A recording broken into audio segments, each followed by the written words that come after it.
Odyssey Station.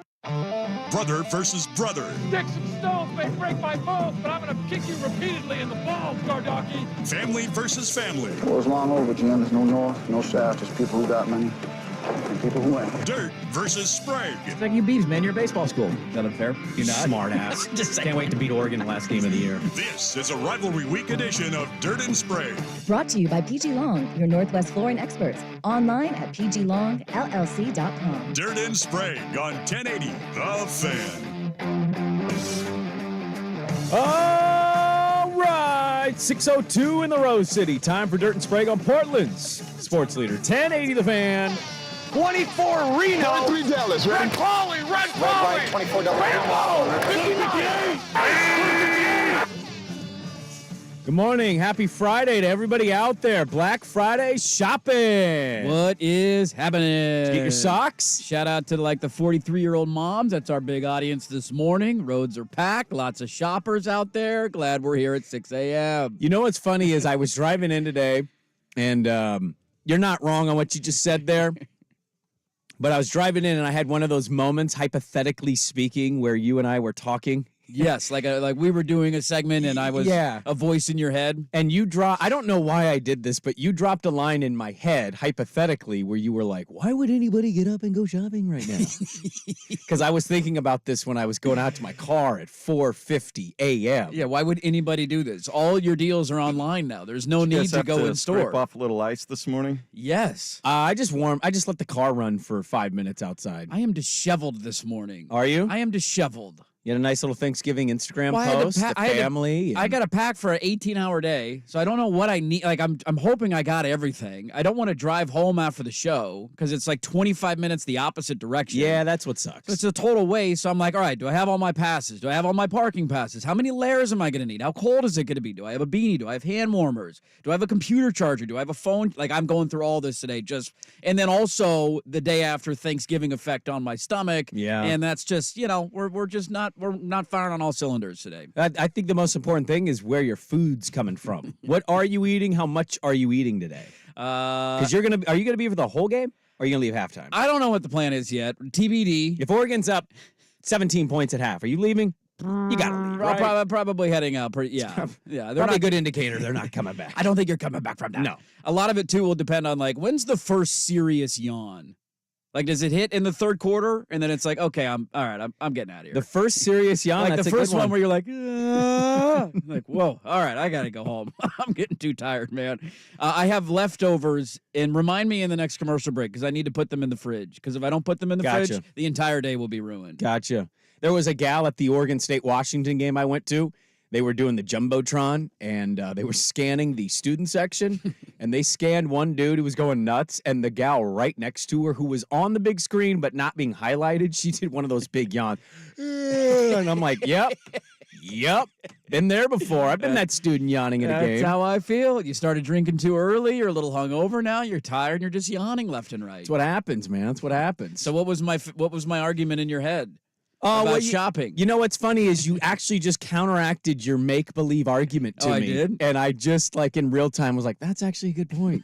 Because I was thinking back to when I used to do this. I used to be Black Friday guy. Yes, you would get up early and go shopping. Sometimes I wouldn't go to sleep. And your argument in my car in my head was, why would anybody do it? And my counter, and I said it out loud in my car, you ever been poor?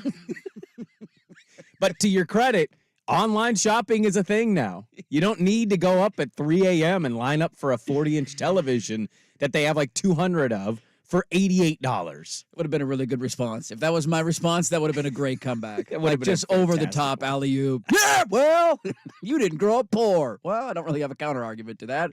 That's why I never got up and went Black Friday shopping. My in-laws used to be big Black Friday shoppers. It's kind. I get the intrigue of it. I would not do it anymore. But like, there was a 5-year window where I was like, it's kind of exciting.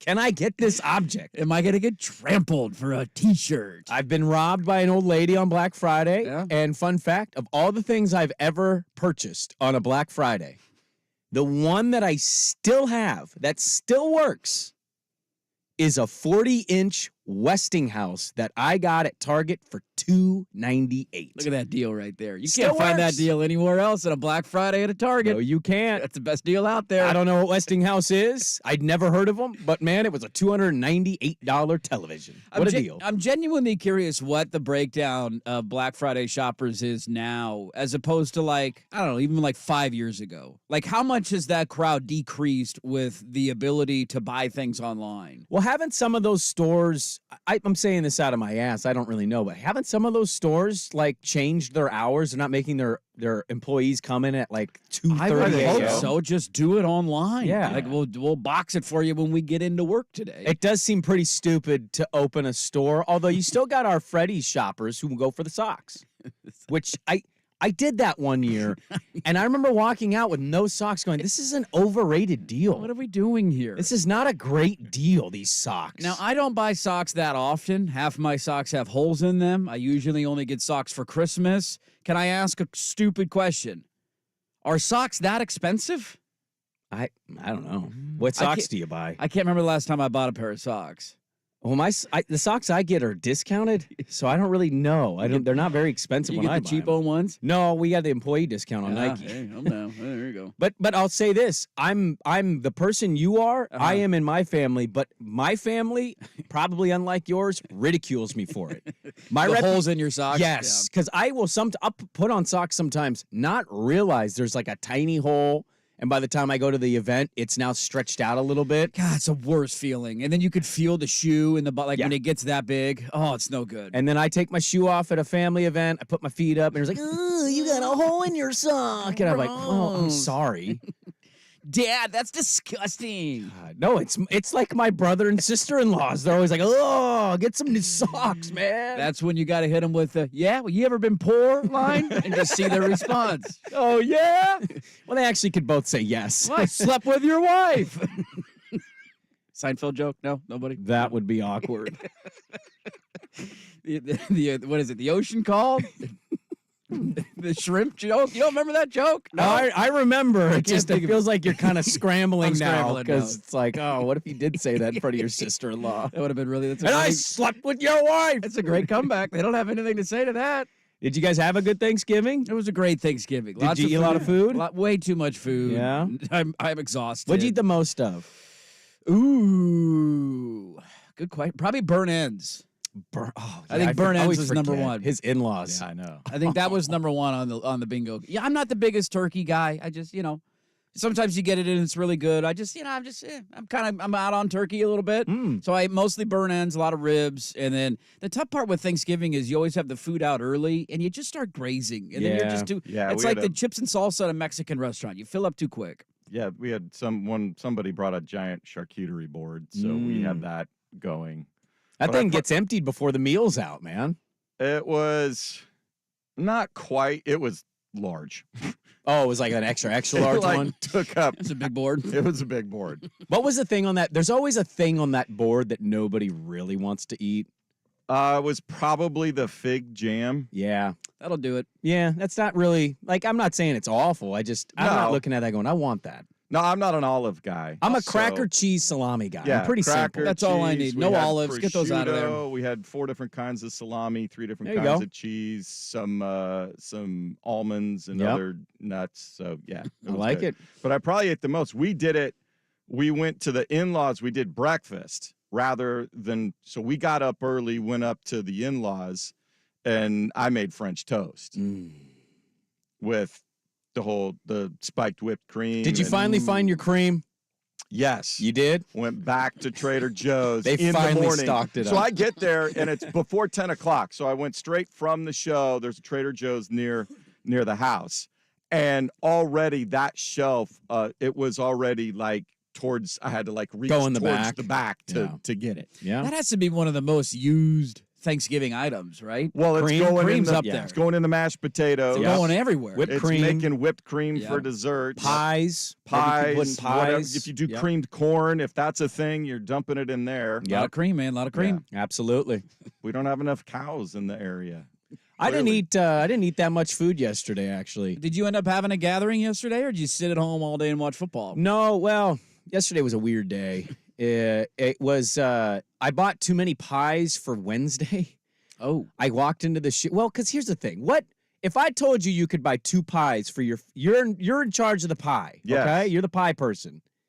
What 2 pies would you buy for the family Thanksgiving? 1 pumpkin, 1 pecan. Well, okay, I'll add a caveat. That's easy. You know your sister-in-law is for some reason she wants to make a pumpkin pie. So she has a pumpkin pie. We don't know if it's good, but she's got pumpkin pie. So that's off the list. What are the other 2 pies you buy? I'd probably go some sort of chocolate, like a chocolate. Like a chocolate cream? Yeah, or like a silk chocolate. chocolate? Yeah, I'd go with something like that. Okay. And then you go with like your apple, your pecan, your something along those lines. See, I would have an apple, or I would have a pecan pie for certain, because that's what I would be eating. That's your jam. And So I think then so I would Yep. probably Yes, you did have. I would probably have either an apple or a cherry pie, some Okay. sort of fruit pie. So I walked in knowing pumpkin If pie. this is a large group, it's like, okay, let's split the difference. Let's have 12, 14, 14 of us. Okay. Okay, so that's not a small group. no. So I went Should in. be able to put 2 pies away. Should be. I walked into Sherry's and I was like, okay, pumpkin pie's gone. And then like I was gonna get apple, but my family's not big on apple pie, and I didn't know who in the other families. I knew some people liked it, but not everybody. So I got cherry, and I chose the Marionberry. And then Fat Brandon came out, and he looked at that lemon meringue. He thought of his grandma, and he was like, I love lemon meringue. So we got 3 pies. I didn't get rid of any of them. Wow. I have half of a Marionberry, I have half of a cherry, and I got about 60% of my lemon meringue. This is the tough part. It's like when you get pizza for a party. Yes. And you end up getting 3 pizzas, and everybody's like, I just want 1 slice, though. And then you're like, I have a half a pizza, and a half a pizza. Right. Instead of just getting it probably like a cheese pizza and getting one of them, and everybody eats the cheese pizza. So the problem was most people don't like lemon meringue. yes. I get it. It's controversial. It's I one don't of think my it really favorites. fits the holiday, too. Am I wrong on saying that? Well, that's the thing is I grew up with it. Sure, you went with a selfish pick. I That's did. all right. Yeah, I'm totally acknowledging selfish pick. Marionberry was a hit, but again, still half remaining. And everybody had to try the pumpkin pie that my sister-in-law homemade. That's right. Now, did you know she was making a pie? I knew she was bringing a pumpkin pie, but she also had leftover pumpkin, and she decided to make a pumpkin souffle Okay. that everybody tried. Plus, she had the pregame food. Plus, she had the meal itself. Like, everybody got too full. Yeah, that's what happens, man. And I'm taking back 3 pies. I have 3 pies in my fridge. I think I got to eat pie for breakfast today. And I'm just like, oh. All right, Bill Kuiper, just pumpkin pie per day. What Rookie about mistake. the kid? I mean, here you go. It's We gave the holiday kids everything they wanted, and they still didn't. They didn't eat as much food as I thought they would. I'm too full. Yeah, it's what happened. Well, they'll eat pie for breakfast, certainly. Like, it's special. It's holiday weekend. Let's go. My oldest will. My youngest doesn't really care about pie. No, Like, she doesn't pie, huh? hate it, but she doesn't care about it. Well, somebody's texting in from Minnesota saying they're visiting their mom and dad for Thanksgiving, or and family for Thanksgiving. Thanks for tuning in. And just watched on the local news that people are camping outside the Mall of America. And the first 200 people there get an envelope with gift cards, and the place is a madhouse. So he's saying it's still a thing. Now, that sounds a little bit different than your normal Black Friday shopping. Yeah, Well, but that's just free money to go shop Exactly. whatever you want, not a. If you offer something for free like that, you're going to get a lot of folks that show Well, up. okay, but let me ask you this, though. If you're interested in that, don't you kind of talk yourself out of doing it, knowing there's going to be way more psychos than you that are going to be there before you, and you want to have a chance of getting it? I would talk myself out of that. Yeah, I've also been to the Mall of America. I went there last year. It's really mind-blowing that there's an actual, like, theme park in the there's an middle of it. amusement park in the Like, with middle of it. real roller coasters. Like, roller coasters you see at Disney World Yeah. are just in the middle of a mall. It's still a mall. Overrated. It's still a mall. Like, they were, like, well, our family we were with were like, hey, we haven't seen that section of the mall. And I'm like, meh, All right. have we? Probably some what's over stores. Let me guess, more stores. Stores and a little food court. Didn't What do we buy think? anything at that mall. I was like, yeah, it's kind of overrated. It's too big. Like, I got lost. You know. We have all these stores. I don't need these stores in this mall. We're good. Well, thank you for tuning in to Minnesota. We do appreciate that support because coming in at 5 a.m. on this day when there's not a soul out there. yeah, It's a little thin these out are- there today. These are the days why we get paid. This is the little thin. These are the Tom Thibodeau days. You know what I mean? Yeah. Just cut the hairs. I don't know what we're doing up there. We're hanging on by a thread, man. We have a lot to get into today. I'm not going to treat this as just a pre-game show. Why not, man? We're the pre. I want to talk about why not Oh, at okay. 7 a.m. with you. Okay. I find it kind of depressing, actually. I woke up a little depressed about it. I've seen that sentiment from a lot of Beaver fans this week. And I want to be in a trust tree with Duck Yeah. and Beaver. I want Duck fans to really be honest about the situation as we talk about it today. Okay? I'm always honest. I know you are. Actually, that's what I appreciate. You'll wear a Duck sweatshirt and then be pissed at the Ducks. I like that kind of honesty. Somebody said, why do you put a poll question up when it's between a duck and like something else? And I'm like, because I'm always hoping people Yeah. are honest. I just vote for your quarterback. Well, what do you that's- actually think? That tends to be what happens. Well, I was going to put one up last night. Who do you think's going to win the game? And it's like, well, let's just see how many Duck fans and Beaver fans we have. Yeah, or which ones vote. Yeah, which ones vote. Exactly. All right, let's get it going. Dirt and Sprague. We'll start the Thanksgiving L's that were suffered yesterday. Next on The Fan. The herd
It's Friday, 'cause I've been working all week. This is Rivalry Week with Dirt and Sprague Brought to you by PG Long. on 1080 The Fan. All right, I will readily admit didn't post it, but I'll start with the poll question I was going to post at Dirt and Sprague. Who suffered the biggest L on Thanksgiving? Your four options would be Josh Giddey, the Detroit Lions offensive line, Jack Harlow, what, or the Seahawks. I'd honestly forgotten about the Josh Giddey story until you just put that in the poll question. Swag didn't know about it. I had to tell Swag about it. And we Ooh, had to, boy. Ooh, boy. You can't do that. Can't do that. Can't do that. Well, he is doing He's that. okay. I Wander he is Franco, doing man. that. Yeah. Yep. I was with the in-laws yesterday, and one of my wife's cousins is randomly like a diehard Tampa Bay Rays fan for no reason, just one of those random fan bases. You're like, okay, doesn't make any sense, but whatever. He's always been a Rays fan. And one of the other cousins was there yesterday and said, for Christmas, I'm thinking about getting him a Wander Franco Rays jersey. Does he know that? And I thought that's Wait. Does the cousin know that might be a gift for him? He does not know that. So he's going to open it up. And you just package so you can open it up and see the front. You're like, dude, Ray's jersey, this is sick. And you pull it out and you turn it around. You're like, uh-oh. That is cruel. Uh-oh. That is the meanest Christmas gift you can get. I don't think he's actually going to do it, but I was laughing my ass off. Like, that Plus, you needs got to to be a spend, gift. if it's an authentic jersey, you got to spend a couple of bucks. Now, are they, though? Because they might be on the discount rack. There could be some I don't people even trying to know. sell them for $9.99 Hold on. online. Let me open the Nike app and see if it's even an option. I would imagine it's not. You I have would to take imagine that you're off. going to have to go to some discount secondhand. There's got to be a Wander retailers. Franco jersey at like a Ross or something, you know? Something. A Marshalls. Go find a Marshalls. They're all over the place there. I did not. You'd be happy to know this. I'm going to be really honest with you about something. I didn't watch a second of the Niners Seahawks game. Really? I couldn't. We went to my wife's aunt's house. It's a really big, culturally, it's a big deal to show up for the events. Okay. Yeah. My wife didn't really want to go, and I'm just like, let's get some goodwill. So we drove out there, and that started around 5:15. So right around game time. Right around the beginning. Yeah. They don't have cable. They had no KGW option. So I couldn't all I could see is follow it on my phone. And then I got home and it was 31-13. I'm like, I'm not watching. I went to bed at 8:10 last night. It was a little tight in the third. They had that. There was like a moment in the third quarter. You're like, 24-13, it was 24-10, and then they couldn't score a touchdown, so they had to settle for a field goal. And then you're like, all right, the Niners are going to win this. So I didn't watch any of that. I only watched half of the Cowboy Commie game because we ended up going to we took our kids to a movie yesterday afternoon. And then in the morning, I watched most of, and not like watched closely, but I watched most of the Packer-Lion game. Who were our four options again on the losers? Seahawks, just in general. Just Seahawks like, in hey, general. we're really contenders here. No, you're not. No, you're Get not. out of here. You're a joke. Fire your coach. Start over. It's pathetic. Detroit Lions offensive line. Yeah, that was bad. I know we can bash Jared Goff. He had no time in that game. And then Jack Harlow. And then Giddey. I think Giddey has to be your loser of the week. I mean, he definitely had the worst things. Jack Harlow had an opportunity to introduce himself to millions of people in America who don't know who he is, and he had maybe the worst performance I've ever seen in my entire life. It was that bad. I only saw about You 30, didn't see it. I saw 30 seconds of it, and then we changed the channel. Really? And I just saw that he had a lot of zippers on his pants. That was the only thing. And then he was in like You saw more than I did. he was in front of like an inflated igloo or something. was terrible. He had zipper pants, and then we changed the channel. That was all that I saw. He had a weird guy next to him who didn't have a mic. Just some random white guy in Lions gear, like weirdly his dancing hype and man lip or singing. something? Yeah, but it wasn't hyping him. He was just like, He's dancing in the background. and then like just rapping, and then Harlow just looks at the camera and just awkward. I want to give you a hot take. Okay, what do you got? Why is he famous? I don't know. He can rap a little bit. I've seen people in my high school rap better than that dude. He's not entertaining. He's from Louisville, Kentucky. How entertaining can you possibly be from Kentucky? Muhammad Ali was from Louisville. Okay, he's the exception to the rule. You know what? I take that back. Please, that doesn't exist in the tape. But why is he famous? He's in everything he's in. Like, he did the remake to White Men Can't Jump. It flopped. It was a joke. I mean, you're trying to replace Woody Harrelson with Jack Harlow. What are we doing here? Well, and it was a difference. I don't know. I've seen a lot of stuff he's in. I've heard some of his music. My conclusion is like, why is he famous? It's a really good question. The only 30 seconds I heard, I realized that I know a Jack Harlow song. I can't tell you what it is. What's poppin'? Brand new hit just hopped in. Yeah, all that. All that. Yeah, it was that the one that he was singing. I was like, hey, I've actually heard this song before. Usually my introduction to modern rap is being on the sidelines at Autzen before the game. Yeah. And I hear that they're always warming up, and I'm like, I don't know who any of these people are, but I kind of like this song. I kind of like this song. And then I just have no clue how to ever find out who the artist is. I do feel a lot like the coaches if I go to a football game now because who I like is who I like. I don't introduce myself to a lot of new artists, especially in hip hop. Yeah, you got your takes, your likes, and you like them. But I realize I become like a coach on the sidelines when you listen to the speakers, and I'm like, I don't know who this is, and I've never heard this song in my life, but the whole team loves it. Damn it, let's play it. Let's do it. There we go. Is it obvious who had the biggest win from the week from Thursday? I think it is. Yeah. Will Dirk conclude what we've already talked about? Who had the biggest win on Thursday? Of the television viewing audience. Of the television viewing audience. Come on. This is a slam everything dunk. you took in. Everything. From whether it was the Cowboys winning by 35, the Niners trouncing the Hawks, or was it something else? I don't. Well, I feel like I'm missing something. You didn't right watch it then. I must have missed it. I don't think you watched it. What did I miss? It's Dolly Parton. Oh, I missed Dolly Parton. Yeah. She came out in a cheerleader outfit. She came out in a Dallas Cowboy cheerleader outfit. Me and Swag had a conversation not for the air of 76-year-old Dolly Parton. Yay or nay? Yay. Yay. Yes. I need to know. And she's singing Queen while she's... No, she was legitimately. It was a good performance. It was great. She was wearing a cowboy cheerleader outfit. She blew Jack Harlow out of the water. 76-year-old Dolly Parton actually brought the heat. That is unbelievable. Yeah. You're live on YouTube, by the way. So. Oh, okay. Sorry. Sorry.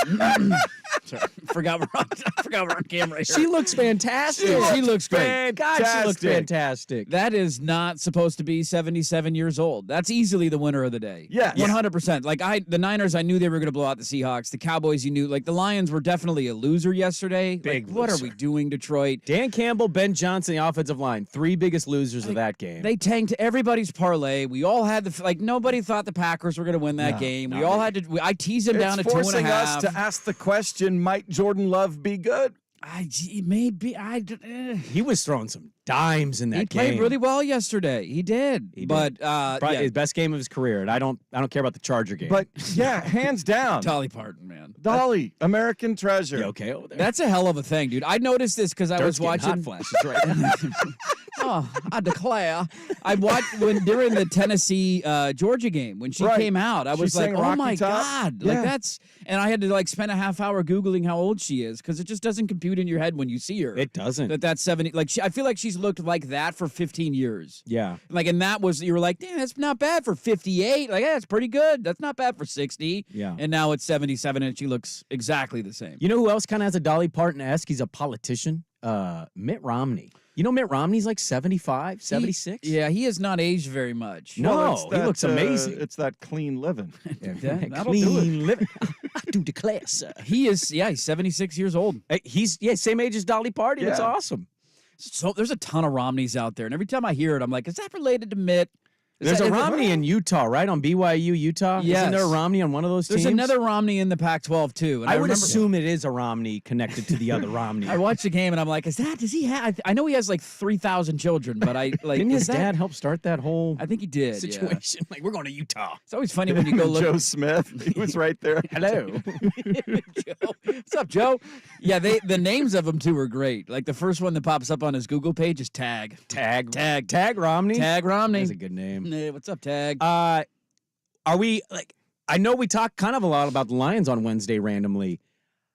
I don't know, man. It's not just Jared Goff there. Ben Johnson really drew up some awful What play were they, calling. 0 for 72 on 4th down in that game or Felt something? like it. Yeah, they had, 5 of them in the second half. And then they I thought blew the game, a fake punt. Yeah, and that was a some other- bad call. Horrible call. Campbell owned it. I thought the game was kind of decided when they were doing the comeback. It was 4th and 7. Remember, he threw it to Laporta in the end zone and was no chance. That third down play was just embarrassingly stupid. Like a delayed wide receiver screen that Owens snuffed out. They lost a yard on that play. Those are the plays that actually hurt them. It's not just that they went 0 for on 4th down. I thought Ben Johnson was really bad yesterday. I thought Green Bay stole his lunch money. And Dan Campbell, that's the Dan Campbell I thought Detroit would have. I think it was a really concerning game for them because of the way they played the last couple of weeks. Like, you go back to the Charger game, the Chargers torched them. Yep. But the Chargers just can't play a lick of defense, and so they end up winning the game by a field goal. You played horrible football for 3 or 2.5 quarters against Chicago. You should have lost to Chicago. No business winning that game. You have a miracle comeback. I think that's why everybody thought yesterday was going to be the game. It's like, all right, stop fooling around. We're one of the best teams in the NFC. Let's not take this team lightly. And then you look up in the first quarter, and it's 20-6. Unbelievable. You fumble, scoop and score, another fumble, and it's just, what are you doing? And I think that's look, their schedule the next couple of weeks is really manageable, so maybe they'll be okay. You don't want to overreact too much to one game, but for a team that's trying to prove that they're a contender, that was not a good performance. I don't know how tall that Owens cat's kid's gonna be, but man, you keep an eye on that Simone Biles. Jake was his name. Jake Owens. What's his name? Owens on the Packers, who made all those plays. You keep an eye out in 18 to 20 years when that kid comes. That's gonna be an athletic That's kid. a super athletic. He might be 5'8", but man, he's gonna be a hyper big athlete, man. He's like the kid from Kansas State. He's a cowboy. Is it Deuce Vaughn? Deuce Vaughn, Yep. yeah, the Might tiny be a little guy. Deuce Vaughn. Unbelievable athletic genes. All right, coming up next, a clip from an interview we did that we didn't get to on Wednesday. This is a ballsy take, and I want to talk about it next. But first, Swag with the sports update. This is Rivalry Week with Dirt and Sprague. Brought to you by PG Long. Now, from the Spirit Mountain Casino Sports Desk, a Sports Center update on 1080 The Fan. Brought to you by Red Tail Golf Center's annual store-wide holiday sale now through December 24th. Details at golfredtail.com. First on the Fan for the final time as conference opponents, Ducks and Beavers squaring off with a trip to the Pac-12 championship game on the line for Oregon. Kickoff set for 5:30 right here on the Fan. Our live pregame coverage from Eugene starting at 1 o'clock. Ducks currently 13.5-point favorites at the Spirit Mountain Casino Sportsbook. The NFL offering little competition on Thanksgiving Day with 3 routes. The only surprise was the Packers going into Detroit. They controlled the game. It ended up being 29-22 for the win. Cowboys embarrassed the Commanders 45-10. Dallas defensive back Deron Bland setting an NFL record with his 5th pick 6 of the season. And the 49ers outclassed the Seahawks in Seattle 31-13. San Francisco held the Seattle offense without a touchdown. NFL offering up its first ever Black Friday game this afternoon. Jets and Dolphins do battle at MetLife Stadium. Kickoff at noon on Prime Video. Miami currently 9.5-point favorites. College hoops for you today as well. We'll start at noon. Oregon State wrapping up play in the NIT season tip-off event against the Pittsburgh Panthers. Pitt 9.5-point favorites at 6:30 on 910 ESPN Portland. The Oregon Ducks put their undefeated record on the line against the Santa Clara Broncos in the Emerald Coast Classic. Pre-game coverage at 6. Ducks currently 5.5-point favorites. More sports scores and stories in 30 minutes. Jason Swigard from the Spirit Mountain Casino Sports Desk. Watch and wager on every game at Spirit Mountain Casino with a sportsbook powered by BetMGM. Learn more at spiritmountain.com. The home of prime time with Isaac and Sue. Weekdays 3 to 7.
We greatly appreciate it. Like, we really do. Anybody that's chiming in on any thoughts, opinions. And Dirt had one on the YouTube page that he has to read this. There was a guy. A guy Is the name of the profile on the YouTube page. Yes. Which is great. Just a guy. Who is he? I don't know. He's just a guy. I'm just a guy. We're all just a guy, man. And he said, I got a 4-day weekend. Just got in the hot tub, ready to spark up a joint. And I see the boys are live on Black Friday. Let's go. Let's go. Are you in Oregon? And why are you in hot tub at 6 a.m. with weed? I mean, that's not a bad time to be in a hot tub. I'm not mad It's at probably it. chilly. You jump in. It's a great way to start your day. You loosen up your muscles after eating all that food yesterday. I more have questions. Yeah. It's not a judgment. Yeah. It's more just questions. I want to know, where are you at? Somebody says, you guys are working today. Insanity. Yes. Hello. We're Good morning. We're looking for an agent. You would think at this point we would start, like, we're looking for an agent. Are you hiring? Is that a thing?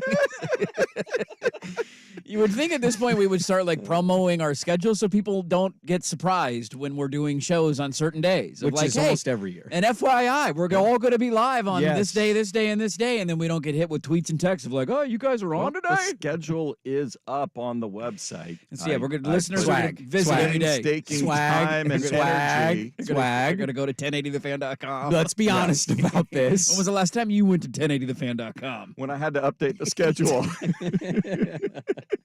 Garrett's asking if we're going to take calls today. He's driving from Kirkland to All right, Autzen. Go. Hey, Fire 'em let's up. get crazy. Let's go. Garrett, if you want to call in, you call in. All right. I'd love to hear takes. He says if Roper plays quarterback, Oregon State has a chance. I remember that game. That was my freshman year at Oregon. Ooh, that's and a hello. I had a buddy who I went to high school with who was a Beaver, went to Oregon State, and he snuck into the Autzen student section. That's a ballsy take. Ballsy move. And Was even he wearing ballsier. orange and black. So or- it was a cold and rainy day. I remember Yep. we all had ponchos on. I think he had a green poncho on. He got into the students, like we snuck him in. I don't know why I did it, but we snuck him in there. He's like, whatever, I'll behave myself. Yeah. And literally 30 seconds after getting to our seat in the student section, he ripped his green poncho off and had a bright orange shirt on. I love that. And everybody started throwing stuff at him. And I was like, dude, you got to go. And he ran up the aisle, and I didn't see him till after the game. I don't know where he went. That was the Emerald Bowl Beavs. They beat Maryland The in San Emerald Francisco. Bowl. Yeah. That was the Sun Bowl Ducks. There you go. Did they win? They beat South Florida. How about that? Justin Roper torched South Florida. That was the number 2 South Florida team that year, right? It was the number 2 That was Oregon the team that crazy- year, yeah, too. that's right. Everybody was number 2. I think Roper was their third-string quarterback. No, fourth-string, because you had Dixon,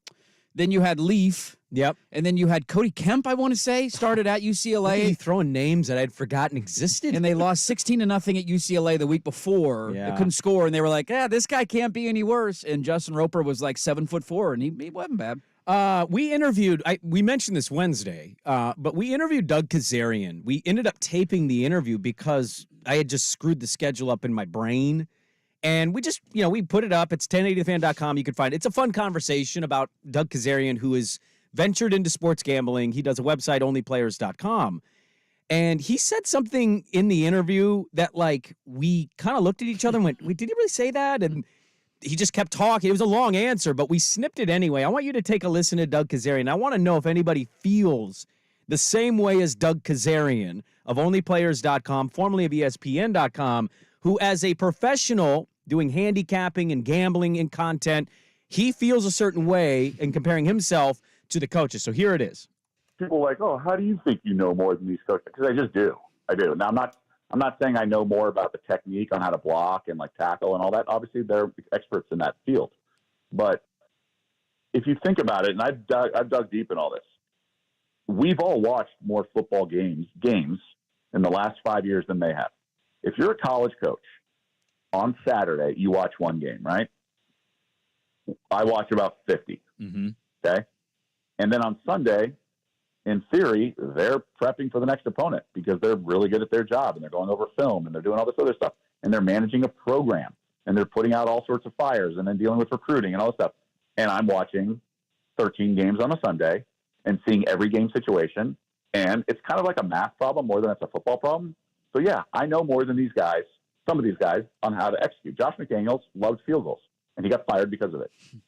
So they'll like punt to like stay in the game or whatever, because they're so used to, and they're programmed in their head that the game will be decided in the final minute. I'm of the belief that sometimes the way the game plays out, sometimes that deciding play is not the fourth and whatever, like Mahomes threw last night. It was at that punt on fourth down at 4th and 4. So it doesn't always go in chronological order. Doug Kazarian claiming he knows more and what to do in situations than coaches. It's a bold move, Cotton. It's a bold move. That's a hot take. There's a part of me, though, that hears it, and I understand completely where he's coming from, because I do think there's a lot of coaches that make bad decisions in certain moments, whether it's for job preservation, whether it's out of just a really conservative mindset, whether, to his point, it's out of, trying to stay in a game longer. Like, I'll give you one as an example. Last night, and Pete Carroll is obviously a great coach. He's won a championship at both levels. That's a 24-10 game in the fourth quarter. Yeah. Now, I get it that they're on, I think Gino got sacked on 3rd and goal. They thought they had a defensive PI in the end zone. On 2nd down, didn't get it. 3rd down, he gets sacked, moves you back to like the 12 or 13-yard line. Dude, they kicked a field goal down by 14 to make it an 11-point game. And I get it that the percentage of converting that is not great. But what but is it's that? still a 2-score game. It's still making a 2-score game, It's a 2-score game. It's what, 24-10, so you're down 14. Yes, and you made it an 11-point game. And you made it 11, so you still are down two And possessions. you had just gotten a couple of stops. Like, what are the chances you're going to get more? And then the 49ers went down and scored it. So that was late third quarter. My apologies. It was late third quarter.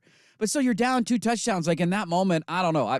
I get that this is the mindset of conservative coaches of like, let's extend the game, let's stay in the game, let's give ourselves a chance. Maybe they turn the football over. But then you kick a field goal, you're still down by 11. The 49ers go down and score a touchdown on their next drive, and a 24-13 game turns into a 31-13 game, and the game is over in that moment. But it's a much different situation watching from where we're watching than being in it, isn't it? Well, absolutely. Like, is there something, like, I'm with you here. I saw that they had done that, and I was like, why would you make it an 11-point game when it's already a 14-point game? Yeah, their argument would be, well, we're on the third whatever yard line, and what's the chance of converting? But you could get a flag, you could get anything that extends the drive. Well, and I think they also think, is it deflate? Is there a mental or morale thing with walking away from a possession with no points? Yeah. Maybe that's kind of the thinking there. I watched him yesterday on Twitter, Doug Kazarian. He was doing this on Twitter. He said you should be hard counting this until the 2-minute warning. You should be calling timeout right here. You should be doing this. And I don't think he's wrong, but I think where the pushback would be is you've never coached football. Yeah. And so, like, the technique and the film study, like, that is a huge part of the equation. For sure it is. And some coaches are absolute cowards.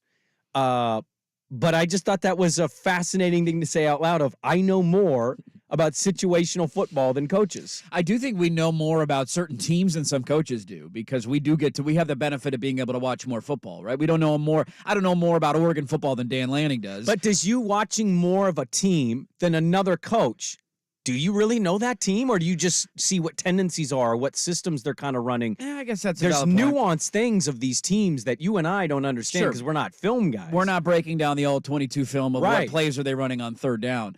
I guess it would be more about who are the talented players, where are the certain parts of their roster that are strengths or weaknesses. He sounds like he should have interviewed for Nathaniel Hackett's like assistant last year in Denver, and like, situational football. Nathaniel, don't do that. Nathaniel, do this. I mean, it's amazing, and I think we've seen this time and time again. We saw the Cristobal Georgia Tech thing earlier this year. Like, when coaches, it's just amazing that you have so many resources, so much money to spend, and yet you don't spend money sometimes on somebody just to be there in your ear and be like, hey, just take a knee here. Game's over. Right. You just, hey, call a timeout, or don't call a timeout, or hey, here you got 30 seconds until the 2-minute warning. There's 32 seconds on the play clock. You have enough time to try and draw them off sides and then take whatever. Like, there's just ways that you can manage games better, and it feels like some coaches don't have that guy in their ear. Coming up next, we're going to have to lean into the ugly a little bit. We'll dive into Oregon State coming up at 7 a.m., and we'll go from there. We'll Sprague the line today at 8:30. Dirt's already 1-0. Didn't matter if it was 6.5 or 7 because they slaughtered them. Could have given me 17.5. They dominate that game, man. Actually drove away from the show Wednesday jealous that you put that on the air, and I was like, I loved it too. I don't know why you guys didn't. I don't know why you didn't. That game, that was the Have Niners. you seen my record? I'm doing a lot of dumb things this year. So we'll Sprague the line at 8:30, get those Sprague the line sponsors into the Vancouver Ford text line. Back with the most interesting, uninteresting thing of the week. Next on The Fan. Oregon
This is Rivalry Week with Dirt and Sprague Brought to you by PG Long. on 1080 The Fan. Oregon State, Chatta coming up at 7 a.m. We don't have any guests today. Doc Parker was going to be on. He told me on Wednesday. He said, let me get back to you on Friday. Text me yesterday, Doc can't go. He's admittedly, I don't think I'm betraying any trust here. You heard his voice in the postgame. If you caught it last week as a Beaver fan, his voice has been shot, and he's just resting and hoping today he's good to go. So no Doc Parker. And Dirt found that out, and we didn't get anybody from the other side, so it's just going to be us. It's funny how tired both you and I were last night. I sent that text to you because I was getting ready to send out the show tease at like 8:30 or something. I was like that. already asleep, dude. And I waited for like 5 minutes, and I was laying in bed, and my was like slowly fading, and I was like, screw it, I'm just sending the tweet. I don't care if we have guests or not. I was driving home, and I'm like, dude, I'm almost falling asleep right now. So I Yeah. took a shower, and I just laid down. It felt great when I woke up. It is bedtime. Obviously, Oregon State today. It's rivalry weekend. Michigan, Ohio State's the biggest one of the weekend for everybody. Yeah. Who is not tuning in to see the sickness that will be at 9 a.m. on CBS? Iowa at Nebraska. The over-under's 25.5. I'm honestly a little bummed that I'm going to miss this game. I'm sprigging a line. I'm a little bummed. I think I'm sprigging a line. Hey, you got time. It doesn't kick off till we're off the air, so I you're know. good. I think I'm taking the under. This is the lowest over-under we've ever seen. It just keeps Iowa games keep getting lower and lower and lower. And if you're looking for the kryptonite to go with Iowa's bad offense, may I introduce to you the Nebraska Cornhuskers? They're who awful. Cannot score a point on anybody. In fact, They're favored in that game, by the way. yeah, they are. Make by that make 3 sense. points. That's too many points. Their defense is actually pretty Their defense is decent. fine. Yeah, their defense is good. That's Matt- too many points. That's too many. Why are they favored against anybody? That's a great question. Their last 2 weeks have been Not good. I thought they were going to end up going to a bowl game this year. Now I'm not sure. Well, they need a win. They got to win today to get bowl eligible. So maybe that's the angle they're playing. I think Iowa's already locked up the Big Ten championship appearance, and Nebraska's playing for bowl eligibility. It is in Lincoln today, so maybe that's the argument. So but we're going to maybe get Iowa backups is the thinking? I don't know. 25 points? I think the How over. bad at offense do you have to be a backup at Iowa? The over-under on ESPN right now A lot of says 2 stars. says it's down to 24.5. Well, ESPN is, I'm on Vegas Insider, and their consensus is 25 and a half. That should be illegal. That's illegal. 24.5. 24.5. And they Yeah, might it's score 24 10. and a half at Spirit Mountain. What so is- bet MGM. It might be like a 13-point total game. I mean, they're looking Nebraska's at 13 to 10 2.5 is the point highest you can favorite. go. The Yeah, second somebody right. gets to 14 points, you would imagine the bet's over unless somebody wins the game 17-0. You know, I didn't think about the Iowa angle there where they don't really have anything to play for. So you might be right. Maybe the backups play and Nebraska ends up winning this like 20 to 10 or something. Nebraska in 3 straight weeks has not scored more than 17 points against Michigan State. They lost to Michigan State. They lost to Maryland 13 to 10, and then last week went to Wisconsin and lost 24 to 17. Yeah. I do think they like their quarterback that they're playing a little bit better right now. It's a Purdy, no relation. I don't believe It's not the kid fumbling every other snap. No, it's a sophomore, and his name is Chuba Purdy. Chuba. And he's running around, so I don't know. But take the under, I guess. Yeah, I'm a sicko. I'm going to watch this game when I get home. I'm just going to put it on my TV, and I'm like, God, it's still 6-6, They huh? still haven't scored, huh? It's still nothing. Third quarter. I picked them to do an under on Sprague line a couple weeks ago, and it cleared. It was Minnesota, Iowa. Yes. And I actually watched that game, and it's kind of nerve-wracking, but fun at the same time to be like, oh, don't get three.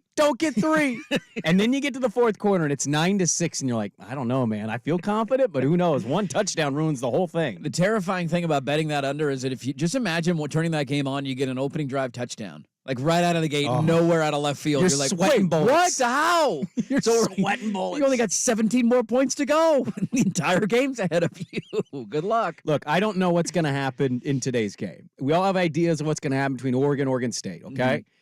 One thing I can guarantee you is that it won't be as boring as Iowa, Nebraska will There be. is zero chance it is. And Iowa, by the way, has locked up the division. Do So you- they're 2 games clear of everybody else? Dirk, do you think you would, I don't know, this is a hard thing, I think, to put ourselves in this place, but like, how do you think you would be taking in what Iowa football is? You've gotten to your conference title game. Dude, I'm out. I'm 100% on a loophole, out. by the way. I'm out, man. You wouldn't be enjoying this? I am 100% out on anything Kirk Ferentz has to do, anything he wants to complain about. If I were an Iowa fan, I would be calling for his head every single year. The only reason that Iowa is semi-relevant over the last handful of seasons is because the Big Ten has not gotten rid of divisions. That is the only reason. There has never been a year in this mix that they've been the second best team in the Big Ten, let alone most years even the third best team in the Big Ten, because that's usually Penn State, who can't beat Michigan, Ohio State. They're in the other division, so they don't have to play both of them in the same season hardly ever. In fact, did they even play either of them this year? That's going to go down as one of the all-time worst divisions to ever exist in college football history. So Penn State, they lost 31-0 to Penn State. Just to put this into context, that's who they lost to. They didn't play Michigan or Ohio State this year. No. If they win today, their final record is 10-2. It's crazy. Against just the dog-ass Big Ten, playing nobody all season. Their non-conference schedule is nothing. They played Iowa State early in the year and then played Utah State and Western Michigan. I want nothing to do with it. It's boring. They're being propped up by divisions. And the second you eliminate divisions from the Big Ten, they're going to be put in their place, especially with the addition of new teams. Like, welcome to 6-6 life. You're not going to be any better than that. Well, I forget when the Huskies play there next year, but I've talked about maybe going to the game. Like, if DeBoer finds his next Penix, can you imagine what that's going to be like for those fans to watch that offense? God. Holy crap, you can throw the football 20 yards down the field? Imagine Caleb coming back and having to see him play. They are at Iowa on October 12th. So the weather's still going to be good. Yeah, it's not bad. It shouldn't be bad weather. Not bad, man. Yeah, no points today. So at least we'll get to see that teed up before we get to the Oregon State matchup tonight. That's your buildup. Is there an afternoon game today? TCU, Oklahoma. Okay. That does nothing for me. There's a smattering of games, but Oregon State's the only one what matches ranked opponents. Okay. Well, I know Texas plays later tonight too. They should win. We but got an NFL game at keep noon. An eye on. And there is an NFL game at noon. Jets Dolphins. Yeah. You in? I can't watch it. Tim Boyle. Tim Boyle experience. Tim Boyle has worse numbers than Colin Kaepernick. This is by a galaxy mile. This is the funny thing about Black Friday. We're talking about shopping. Like, this is Amazon's big plan. They're going to make this a thing. They're going to shove deals down your throat. It's going to be the Black Friday special every single year. Can you shop for pants while you're watching Prime Thursday or Friday football? You got to go up one more size from yesterday? I don't know about the 34s anymore. If Amazon shows just like a box of the game and then to the right is a ticker, but it's just all of their online shopping deals where you just click over your remote, like, yep, I'll take those pants. just scrolling. Be a good idea, actually. I don't want to watch Tim Boyle. No, nobody wants to watch Tim Boyle. All right, hour number 2, we'll dive into it. Oregon State. Oregon State's position with their coach right now, and Oregon, can they get their player to lock up the Heisman with a big performance today? All of that is next. Hour number 2, Dirt and Sprague on the Odyssey app, 1080 The Fan, and YouTube.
From the Spirit Mountain Casino Sports Desk, a Sports Center update on 1080 The Fan. If you've been arrested for DUI, you need a team of attorneys you can put your trust in. Call Reynolds Defense Firm today online at reynoldsdefensefirm.com. First on The Fan. One final time as Pac-12 conference opponents, the Ducks and Beavers, strap it on at Autzen today, 5:30 kickoff right here on The Fan. Live pregame coverage from Eugene will begin at 1 o'clock. The Ducks currently 13.5-point favorites. A win puts them in the Pac-12 championship game against Washington in Vegas next week.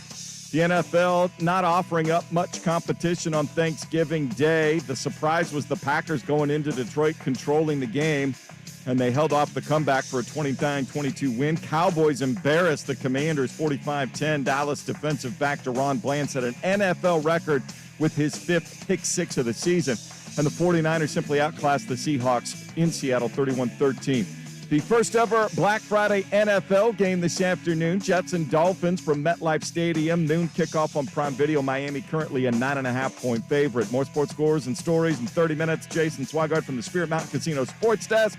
Watch and wager on every game at Spirit Mountain Casino with a sportsbook powered by BetMGM. Learn more at SpiritMountain.com. Live, local, and free. No subscription required. Portland's sports leader is 1080 The Fan. It's time for the 127th playing of a game that no longer has a name for fear of being canceled. I'm sorry. This is a rivalry week edition of Dirt and Sprague. Brought to you by PG Long, your Northwest flooring experts. Online at pglongllc.com. Dirt and Sprague on 1080. Calm down. The Fan. All right, welcome back in. Hour number 2. Dirt and Sprague here. Good morning to all the sickos out there. Hello.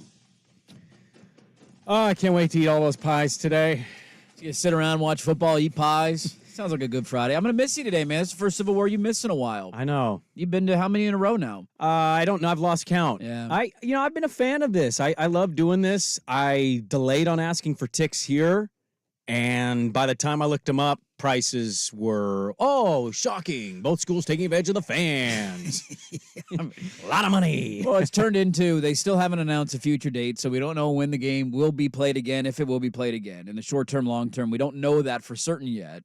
And then I think the other thing that added to it is that, like, if Oregon had tripped up somewhere else and you weren't playing for what you're playing for, probably a little bit cheaper. Yeah. But now you're going last home game of the year. You win, you're in Vegas. You're still alive in the playoff. That's gonna it's gonna send those prices up. We'll dive into the game itself. It's a mighty big point spread. That doesn't always indicate that's what the outcome's going to be, obviously. But we'll dive into the matchup. The listeners are already saying you should be going straight up, and this is from not even a Duck or Beaver fan. Somebody said, I cheer for both teams, but Dirt needs to get a better number on the spread, if not straight up. I'm sorry, Sprague. Have balls.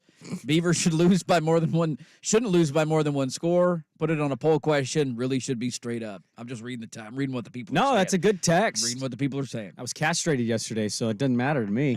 I want to get to this. This is from Scott Barnes, the athletic director of Oregon State. Yeah. He sent out this statement. Coach Smith and I have had ongoing conversations for more than a month regarding his future at Oregon State and our path forward for football specifically and our athletic department. He has embraced our short and long-term plans. My number one priority is providing him with a new contract and guaranteed compensation that will help continue the success of the football program that has benefited Oregon State and Beavers athletics. Coach Smith and I also discussed our commitment to extending assistant coaches' contracts and increasing the salary pool for his staff to retain the continuity of what they have all built together for Beaver Nation, end quote. UW had to file an immediate, I don't know what they call them in the legal mumbo-jumbo, like a brief, something in that lawsuit. An injunction. An injunction, Yes. whatever Well, it was. They're filing an appeal. They're trying That's to what it get was. The Supreme Court, right? This, to the Washington State Supreme Court. yes. And so they have to provide, in order for them to consider, because they can deny. They said, no, we're not going to listen to it.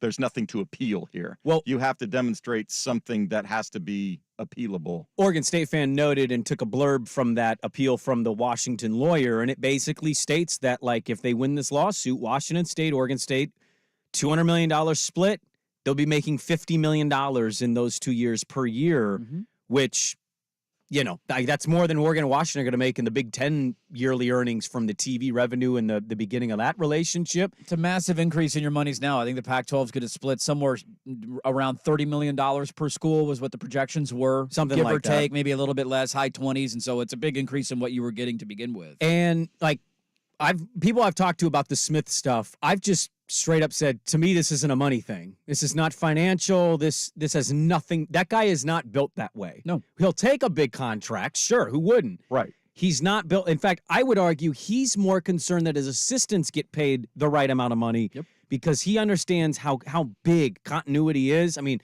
their offensive line coach was, I won't say the schools, but I tell you, they're not very far away from Oregon State trying to poach that guy. He's a great offensive line coach. He absolutely is. And Smith knows this, and having continuity, I mean, at least with the Oregon State run game this year, it still is awesome. I don't think this has anything to do with money. So to me, whether Michigan State's still in on him or they've moved on to Elko, those rumors are out there. This Scott Barnes statement to me was kind of a big nothing burger, much like the post-conference demise of, hey, we're trying. Like, okay, cool. You've talked to him. Good to know. It's either one of two things. It is. You gave me a statement with no information. Yeah. We've talked to him. Oh, okay, great. What did you talk about? It is, hey, donors, you people that write the big checks. I'm not home yet. You need to write more big checks to make sure this thing doesn't completely come off the rails. And two, everybody, I'm sure they're sending out, season ticket renewal notices and all that sort of stuff or getting it all prepped. It's like trying to calm them down that, we're going to have something. It's just taking a little bit longer because of all the stuff going on. Yeah, look, he's in a really tough spot because nobody's had to go through this of navigating what's our schedule, where's our money going to come from. There's a lawsuit. We don't know how much money we're going to win. Are we going to get all of it? Like, that's a really tough spot for a school and for an AD to be in. To Swag's point, I do think there's a sense of urgency here, though. And this is what I said last week, and I'll maintain it. I viewed the Jonathan Smith comments as we need to figure this out because I'm a big-time football coach. We're now a big-time football program. But if somebody's going to come after to use your example, offensive line coach, are we going to have the money to match that offer? If somebody's going to come after my defensive coordinator, which has happened now back-to-back off seasons, and it will happen again this year, are we going to have the money to match that to keep Trent Bray around? Because Trent Bray he's a Beaver. He loves being in Corvallis. But if somebody's going to throw $1.6 million at him to be a DC, right? Like, that's hard to say no to. And he wants to have the ability to match that financially. The other thing is, and I will maintain this, I still don't know if people realize how crazy the next couple of weeks are going to be. We're on the brink of the transfer portal window opening. Guys can enter right now. I don't know if you can commit. It's all weird and gray, but we're about to have like half of college football enter the transfer portal. And Jonathan Smith is looking at this saying, everybody's going to try and poach my roster. Damian Martinez can say I'm not going anywhere all he wants. Somebody's going to be on the phone with him saying, how's $2 million sound to come be our running back? That's hard to say no to. And so I think Smith is just looking for some clarity of, he doesn't need to know, like, where are we going to be 10 years from now? It's just, do we have a schedule next year? How many home games are we going to play? Are we playing Power 5 teams? Do I have enough money for my staff? And I think if the answers to all those are yes, when the money's okay, we're going to have a schedule for 2 years, I will maintain the opinion. I don't see him going anywhere right now. I just think he's looking for clarity. Barnes is in a really tough spot because it's not easy to provide that right now. But I'm with you on the statement. It was we're working on it, which is not.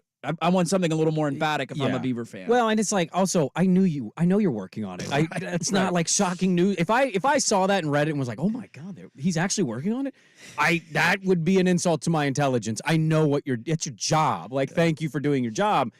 The thing about this is, I understand how I look right now, but like, if you could just disconnect the fandom. Like, didn't the first Mike Riley era kind of teach us a lesson of, if you want to go do a job, you're probably always going to be welcome back? Yes. And, like, he's a really good football coach. I don't know how he would do with more expectation and in a harder conference.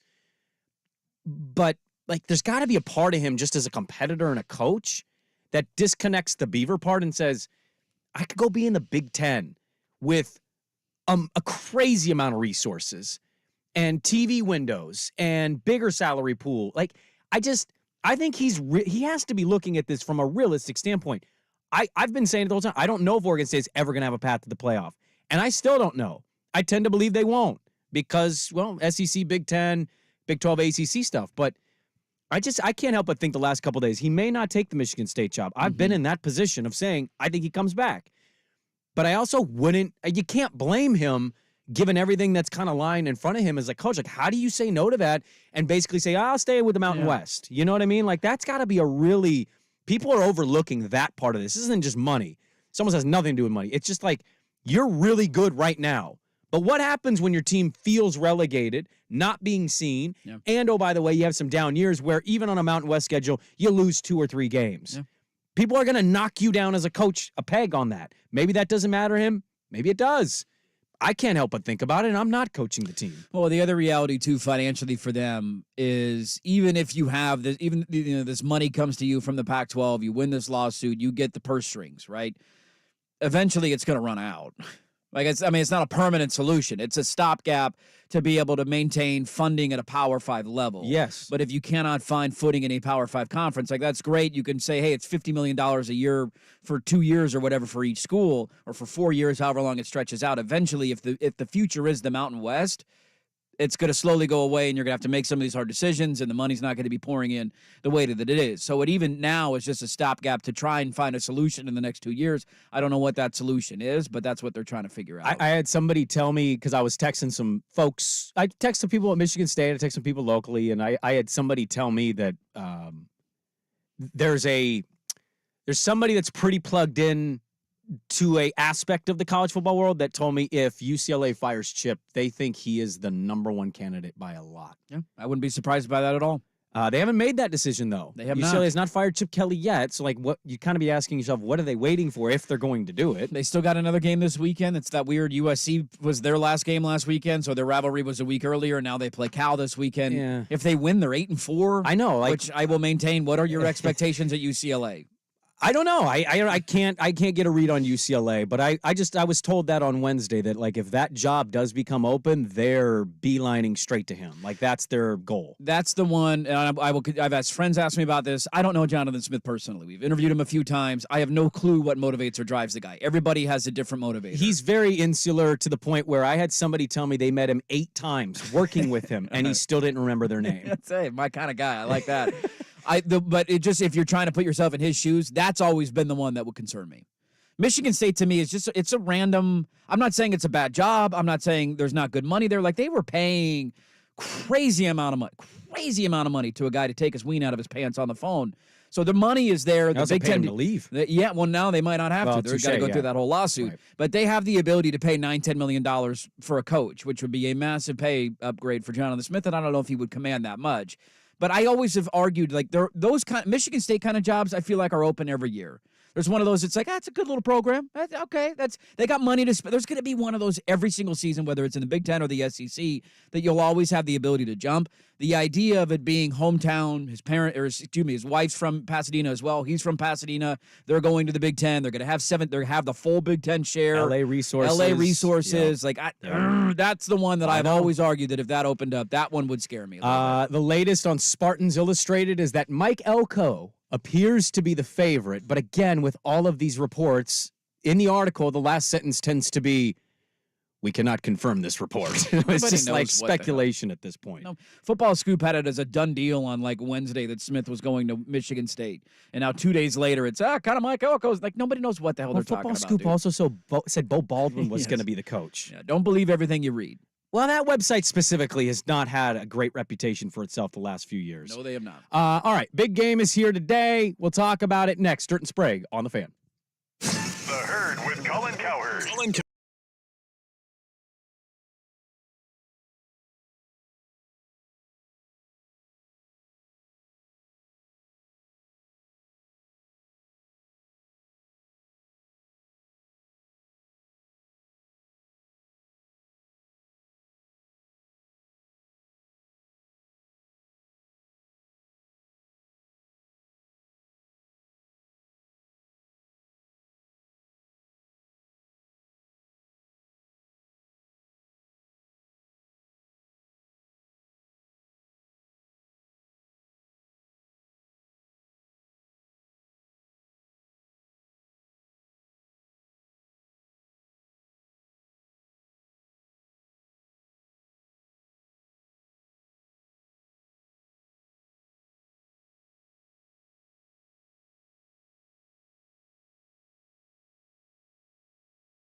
This is Rivalry Week with Dirt and Sprague Brought to you by PG Long. on 1080 The Fan.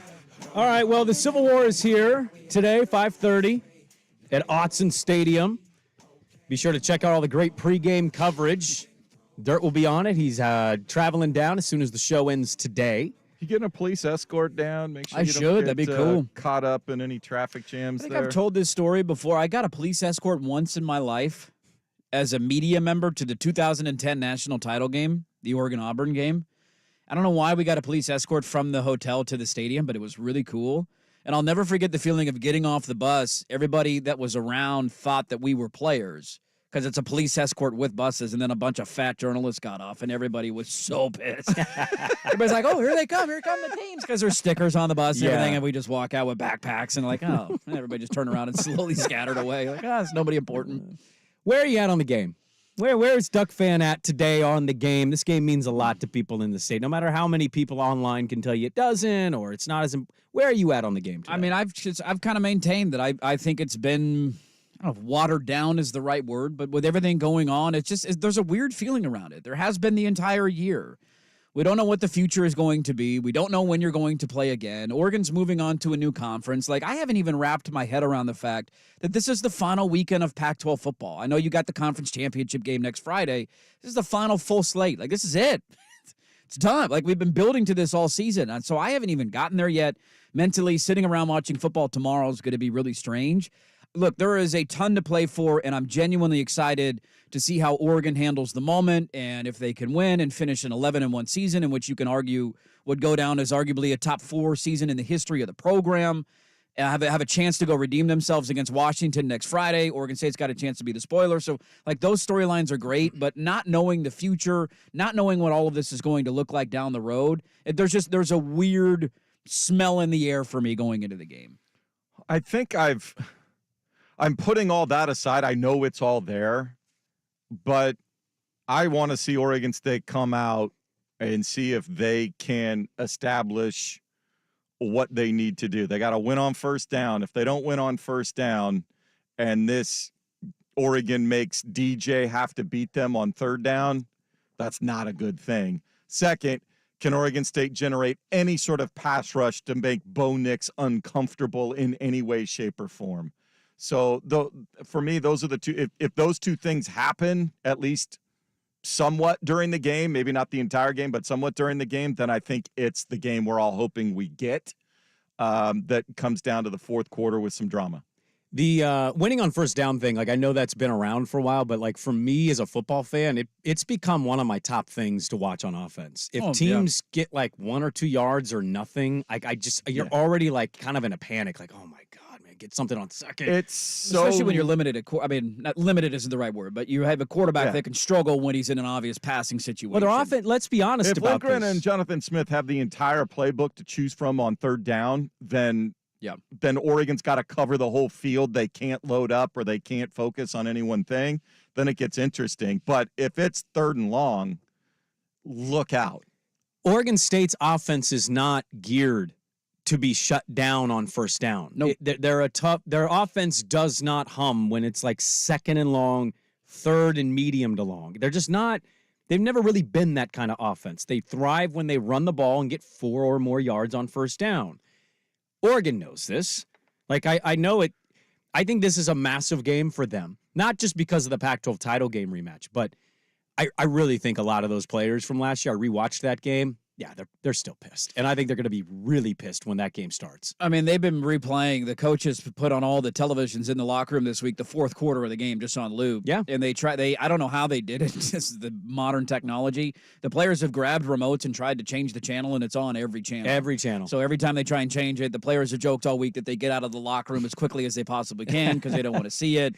Jackson Powers Johnson had comments that his parents were there and Beaver fans were not nice to his parents at the end of the game, and so it's a personal thing for him. That happens in every rivalry, right? So I love the comments. I love the fact that they're doing this. I mean, from an Oregon angle, too, it's a big deal because Lanning needs one of these. He's 0-3 against rivals. There's not many criticisms of him as a head coach. He's done an unbelievable job. I think he's elevated the program. If you're looking for a weakness, it is that he is 0-3 against his rivals, and all 3 games were winnable games. They had a 21-point second-half lead in Corvallis. They could have easily won in Seattle this year. They obviously didn't. And last year they had the 4th down call against Washington. So they're all winnable games, but that's really the only weakness that you can point to 2 years into his tenure. I think this is also a massive game for the quarterback in Eugene. I saw this stat was circulated yesterday, Swag. What does your brain make of this one? This is a graphic, and people weren't sure if this was real, and we looked it up, and it's real. 20 touchdowns on throws 20-plus yards down the field for Jaden Daniels. 17 completions on throws 20 yards plus down the field for Bo Nix. People are using this as like, there's no Heisman conversation. A lot of people think it's Jaden Daniels. I think today's a pretty big game. I know they got Washington looming if they win. I think today could go a long way for old Bo if he can go have himself a 3 tuds, 330-yard type game. Yeah. Not that they need to win that way, but I do think that if they can, they will, and I think it would help them a lot in that conversation. No question, and I think when it comes down to Bo and Jaden, it's just what type of quarterback you like. You like the big play guy, or you like somebody that just slices and dices another defense with surgical precision, which is what Bo Nix does. I mean, the half he had against Arizona State was insane.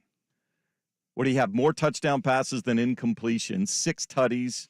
Did he have the 400 passing yards in the half? He was real close. He was close. I think he was at about 350. Yeah, because he played that one series to start the third quarter. So I think that's just more or less what you prefer. But having this game, potentially a Pac-12 championship game, will certainly help Bo Nix. I think if he's just his same surgical self and hits a couple of those, that's what they do. They get you underneath, they get everybody moving around, and then Troy Franklin gets one-on-one coverage and torches somebody. Yeah, Tez Johnson for 8, who then turns it into like 15 to 20. Like, those are the plays that just massive difference for him. Dirt alluded to it last couple shows.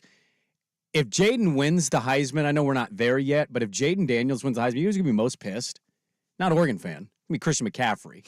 Like, all the video game numbers matter now, don't they? Okay, the year I should have beat Derrick Henry, but I was in the Pac-12 playing on the Pac-12 network, and so nobody voted for me. But he can throw 15 touchdowns against Georgia State in the second to last week of the season. And it gets elevated. And look at this. What an unbelievable performance. I'm in the game in the fourth quarter with 7 minutes to go, up by 40, throwing 40-yard touchdown passes to goose my numbers, but that's enough for a Heisman campaign. The Bo Nix check down artist thing is hilarious to me. It cracks me up. I love the narrative. Here's what I will say. If you want to criticize him for it, you better stop it. Because if you can't stop their short, quick passing game, you have no chance to win today. None at all. Oregon will be able to run the football. They're not at times as dominant as they've been in years past, but their running game and the numbers are great. Bucky Irving's as good as anybody in the country. They will eventually hit you with deep shots down the field because they're going to slowly but surely bring you up to the line of scrimmage to try and get you to stop the run game and to get you to stop the short passing game. If they're just throwing those little bubble and tunnel screens and Oregon's picking up 7, 8, 9 yards at a chunk at a time, you have no chance to win this game today. I think Ferguson and Herbert are going to be huge because they're bigger than all the Oregon State linebackers, and they're going to be very difficult. Oregon State has to get those guys at first contact on the ground. I'm just wondering, like, if Bo's going to get touched. It's kind of where I'm at. Oregon State, that was a big storyline in their game against Washington last week. They did not create any pressure against Michael Penix. And that was my number one, like, if this doesn't happen, and I know it was a 2-point loss, but, like, if this doesn't happen, you're not winning the game. Maybe you nitpick on, like, oh, we don't have safety. We're tied, Sprague. We maybe win overtime. But, like, if Bo Nix has all day to pass or run for a first, like, I can't see it. And I'm trying to, like, be honest about it. I can't see it if you can't get to him. Chatfield's had a nice back end of the season here. Yes. Their pass rush really has come alive. Prior to that Washington game, they were maniacs for, like, their previous 3-4 games. But you didn't do it against Washington at all. And Oregon's offensive line is probably the best in the conference this year. I don't know if that's controversial to say. Washington's has been pretty good. Oregon State's is really good, obviously. Yeah. But Oregon's has been a little higher on the old belt, I think, than most of them. You're not going to get to them. It's going to be tough sledding for that secondary. I would argue that Oregon State's offensive line probably been a little bit better in run blocking this year than Oregon's, but Oregon's has been much better in protecting the quarterback. And that to me I thought that was the untalked about part of that game Washington was able to generate pretty consistent pressure against DJ. And when he's not playing on schedule and you're pressuring him, especially up the middle, that's when mistakes happen. When his body starts doing like a weird Yes. Dak twitchy thing, you should feel good as an opponent because he's not going to make the best decision ever when he does that. That's when turnovers happen, and that to me is a huge key. Can Oregon generate pressure consistently on DJ, and can Oregon State get any pressure on Bo? Because not many teams have been able to do it this year. He's got to be willing to run in this game. Yeah. Yeah. Been saying that all year. Yeah, I don't get know. it. I don't know what to make of it. I kind of What's have he saving himself for now? the NFL draft. And I don't know what pick he kind of is, but yeah, if he's not going to run, pack it up, man. Like, you need that. You need a 6'5", 245-pound guy to go get you 4 to 5 yards. He can do it. He just hasn't. And I don't get it. Outside of the at all. design runs, to have somebody on 3rd and 7 when things collapse around you, not panic and throw a ball into double coverage. Stop but find a backpedaling hole. back. Like, step up and run. Just go. If your first 2 targets are not there and their receivers are tiny, they mostly aren't, just go. Yeah, take off and make a play. Just go. What more on? We'll continue talking about this. We got the Apple Cup as well this weekend to get to. Got some other, obviously, big matchups in college football to talk about. Maybe a little NFL. We'll Sprague the line as well. Dirt and Sprague back with more. But first, Swag with the sports update. This is Rivalry Week with Dirt and Sprague. Brought to you by PG Long. Now, from the Spirit Mountain Casino Sports Desk, a Sports Center update on 1080 The Fan. Brought to you by Red Tail Golf Center's annual store-wide holiday sale now through December 24th. Details at golfredtail.com. First on the Fan. One final time as conference opponents, Ducks and Beavers squaring off with a trip to the Pac-12 title game on the line for Oregon. It's a 5:30 kick right here on the Fan. Our live pregame coverage from Eugene begins at 1 o'clock. Ducks currently 13.5-point favorites at Spirit Mountain Casino Sportsbook. NFL didn't offer up much competition Thanksgiving Day. The only surprise was the Packers going into Detroit and controlling the game. 29-22, they get the win over the Lions. Cowboys just embarrassed the Commanders 45-10. And the 49ers outclassed the Seahawks in Seattle 31-13. The NFL is offering up its first ever Black Friday game today. Jets and Dolphins doing battle at MetLife Stadium. Kickoff set for noon on Prime Video. Miami currently 9.5-point favorites. College hoops for you today. We'll start at noon. Oregon State wrapping up play in the NIT season tip-off event in Brooklyn. They take on the Pittsburgh Panthers. Pitt 9.5-point favorites. At 6:30 on 910 ESPN Portland, the Oregon Ducks put their undefeated record on the line against the Santa Clara Broncos in the Emerald Coast Classic. Pre-game coverage at 6. Ducks currently 5.5-point favorites. More sports scores and stories in 30 minutes. Jason Swigard from the Spirit Mountain Casino Sports Desk. Watch and wager on every game at Spirit Mountain Casino with a sportsbook powered by BetMGM. Learn more at spiritmountain.com. Every day, get the NFL headlines delivered straight to you. Follow the Best Football Show with Brian Baldinger on the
This is Rivalry Week with Dirt and Sprague Brought to you by PG Long. on 1080 The Fan. Hello, yes, we are live. Happy Friday morning to you. We're here. I wonder who's found the best Black Friday deal out there. Somebody's got to have bought something. We did have a comment on the YouTube page, said a lot of 1080 boys with DNPs recently. It's good to see you guys in here on a day no one had expected you to be. Well, Thank you. we don't largely. I mean, Dirt's going to DNP when he has his child. Yeah, that'll be a lengthy DNP. I mean, if we're not sick, we largely don't DNP. I usually come in when I'm sick, and then I shouldn't come in. It's a mistake, and then I get a little sick, and I should be a DNP, but I power through. We try to power through. Fairly certain my wife still is a tad, like a smidge sick. A little bit of the crud. And she still says, thanks, Dirt. Yeah, thank you. You're welcome. You're welcome. Hey. You know what I say to her? You're not the first girl to say thanks, Dirt, after catching something from him. Thanks. I got a promo now. A lot more of them in the Portland area than you'd guess. I don't know what you're talking about. Nobody assumes Michelle's sleeping right now. No, she's awake. Nobody assumes an Andy's out there doing things like that, and he's just like, But Dirt? Watch out for Dirt. Evil villain. Dirt is a different person than Andy. I do want to get to the Pac-12 stuff in a bit because we were talking about that during the break, and I'm curious for everybody's out on it. It is the final weekend. It's weird. I don't know. I think it'll sink in a little bit when I'm sitting watching football tomorrow. But I do want to ask though. I think and this is coming from experience. Usually when I warn people of things, it comes from a place of hurt where I've been hurt before, and I could see maybe you being hurt in the future. I have watched my team in a year in which there was something to play for late in the season, and they completely no-showed. And in hindsight, you look back and you're like, oh, that's right. Coach was out the door. He had 2 feet gone, and he had been negotiating for the last 2 months in a season in which you beat Ohio State and somehow crumbled. Still doesn't make any sense. Well, then it made sense because Mario was leaving. Where are we at on that being a distraction, a takeaway from the outcome of the game? Like, just how do we think it's going to have an impact on the game today? Well, that all depends what the situation is. If Elko's the guy, and we find that out today, tonight, tomorrow, then okay. But, like, if they go into Eugene today and they lose something to the effect of 47 to 23, 20, like, I'm going to kind of conclude something might be looming. And that's not to take anything. So the worse the losses, the more you might think something's going on? Well, yeah, and that's not to take anything away from Oregon. I know how good Oregon can be. I mean, hell, they were up in that game last year by 21 on the road. Yeah. It's more just like I would have no other conclusion for completely no showing. Again, the point spread's massive. But if you get absolutely housed, yeah, my mind will be going there until I see a report saying otherwise. I can't believe Jonathan Smith would allow that to creep into the prep this week. I mean, I don't think he's naive enough to think there's not chatter with everything Can you control going it, on. Swag? Like, that's the big question. That's a tough part. Like whether you think you're going or not, or whether your players think you're going or But not. If you get that sense of doubt in the locker room, it can come out on the field. I also think he's dialed in enough to if he feels like there's too much chatter amongst like in the locker room, he'll nip it in the bud and get everybody's attention focused on where he wants it. But yeah, it's human nature. I mean, they're still college kids. You know, they're wondering especially the younger one. I mean, guys that are seniors want to go out and it's your last shot and go finish strong. Wouldn't it be fun to dance on the O and that sort of thing? But I mean, they have something to play for today. It's not like they're coming in like 5 and 7 looming or something. They have something to actually play for today. If you win today, you got a shot at 10 wins. You're going to up your bowl profile. Yep. So you're probably going, Alamo? if you win, probably the Alamo Bowl. Yeah. I think, because I think Vegas is number 1 now, right after the Rose Bowl, obviously. But the Rose Bowl's a playoff game. Oh, is the Vegas Bowl bigger? I think they've upgraded the Vegas Bowl now. They How did the upgraded. Holiday get knocked to like the 3rd or 4th bowl? It's like because the they're best not destination. paying out as much as the other bowls. Like okay. Vegas. I mean, Vegas is a payout. big deal. They got that nice stadium there. I mean, that's they're getting it's either a Big 12 or a Big 10 opponent. Well, you guys were in it last year. It was the SEC now, I thought. Oh, okay. Yeah, it was. It played was the Florida game. Yeah, that's right. So you guys won the Civil War last year, and it bumped you up into the Vegas Bowl. And Oregon ended up in the Holiday Bowl down in San Diego. Let's look up what Florida finished in the SEC to see who they play if they won that game. They were, Florida was like a 7-5-ish type team last year, I want to say, which was that's probably like SEC slot number 5 or 6, which is sad to think about because I think it's Pac-12 number 2 or 3 probably. God, I hate that they don't just put out. You're not allowed to do like total ranking, like standing within the division. But to your larger point, though, I mean, there is still something to play for. Like Tennessee type team is who you'd be playing. Yeah, an 8-4 back end of the top 25. LSU, Tennessee, A&M could be something like that. Yeah, we'll see what happens with everybody today because A&M and LSU were playing, and that's a 10.5-point spread. So there is, to the point, though, there is still something on the line. I'm always wondering what kind of effort you're going to get this time of year because you have a team that did get eliminated technically from the Pac-12 race last weekend. And you have a team with a coaching situation that maybe he's telling them behind the scenes, like, guys, stop. I'm not going anywhere. We're just trying to figure out the money and what the schedule is. And maybe we're making a bigger deal out of this that is necessary. But there's chatter out there. There's noise out there. And you never really know what to believe. And so I'm just really curious to see what kind of mentality Oregon State is in today. I know how Oregon's going to approach this game. Now, does it mean it's an automatic win? No. But I know that they're pissed. I know they've been watching the replay of it. I know every guy to a man has said it was embarrassing the way that they lost that game. Lanning has said he's been, up every night the last year thinking about how they could have handled it differently, and they would have gone to the Pac-12 title game if they had won that game last year, maybe played in a New Year's Six bowl game because they would have played USC. So I know how Oregon's going to approach this game. I think $1 million question for me going in is just what Oregon State do we get?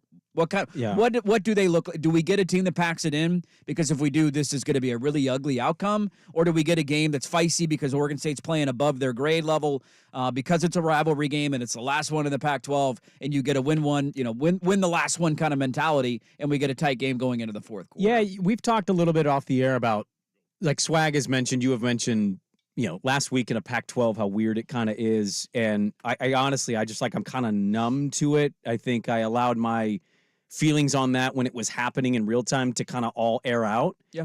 And so it doesn't exist anymore. I understand that. I think if you took Twitter away, this is the interesting angle to me. Like, no matter what happens today, if this game isn't played next year, I really don't know if I care if it ever exists again. Oh. You have a lot of people and teams to blame for the demise of the conference, but like you play this game today and it already kind of feels weird because like Oregon's a pseudo Big Ten team and they have a lot to play for in the last year of the Pac-12. Mm-hmm. But if it doesn't happen next year, you ask me, hey, do you want to bet? I honestly might just say, I don't really care. That doesn't get me excited anymore because I don't know what the future of Oregon State is going to be. And Oregon's going to be so deep, knee deep within the Big Ten that I could see a lot of Duck fans saying, I don't want this game. Like, I don't want to go to Corvallis at all. Sure. Why put ourselves in that position? I'll be kind of fascinated with that too after this game ends. Like, do they come to an agreement? Do they figure this out by next year? Or is the scheduling stuff too much? And if it goes away for a year and Oregon's now knee deep in Big Ten stuff and Oregon State's just trying to make a schedule and kind of in the pseudo Mountain West, is it important for you in 2 years and 3 years? I think for me personally, I just will say no. Like, if it doesn't happen again, I don't care. I'm done with it. Yeah, let's get to that next because I do think that adds to where I kind of started when we talked about this game. There's just, I don't know, there's just a weird energy. There's a very weird vibe about this game. You unplug Twitter. Twitter is stupid. Twitter is like, I hate you. No, I hate you. No, we beat you. No, we'll beat you. Like, unplug Twitter. Everybody in my life on Duck Beaver sides, it's a very weird energy towards this game. Like, yeah, it'll be played, but once it's over, like, that might be it until blank amount of years down the road, and I don't know how much either one of those fan bases will care about it at that point. I want to pick that up coming up next. We will get to the final weekend of the Pac-12. It is the last weekend of full Pac-12 football. The last game is going to be Cal-UCLA on Saturday night, obviously not counting the Pac-12 championship game a week from today. We got great rivalry games all weekend. Sprague in the line, get your fake sponsors in to the Vancouver Ford text line, 503-864-6326. We still got a lot to get to. I want to pick up on the Civil War next on The Fan. Who's stinking it up? Woo! Do not go in there. It's time for Who's Stinking It Up, a sports lowlight that's ripped from the headlines. We couldn't do diddly poo. Brought to you by Three Mountains Plumbing. Schedule your appointment online at threemountainsplumbing.com. Second and 10. There it is. This is history. If Bryant can take it the distance, this will be the record. Bryant for the 5th time has a pick six. It's never happened in the history of the NFL. Hey, you heard it there. Jim Nantz on CBS still trying to act like he cared about that game when most of America didn't. I didn't even know that happened. When was this? Somebody had a pick six? Yesterday, Deron Bland, he had his 5th pick six of the year, which is the most by a single player in NFL history. I had no clue. I turned that game off when it was 30-10. I didn't even see the final. Okay. How about that? Good for him.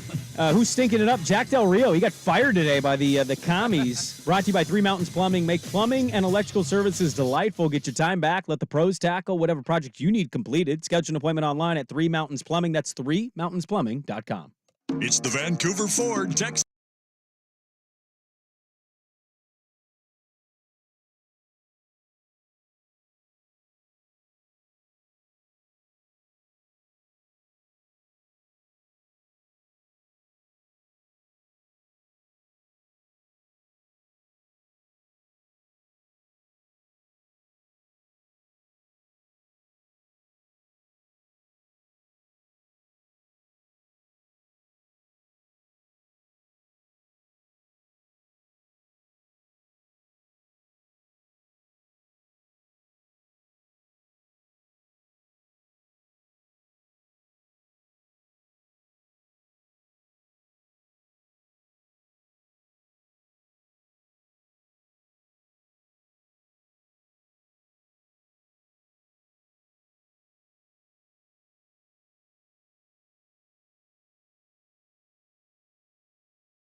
On 1080 The Fan.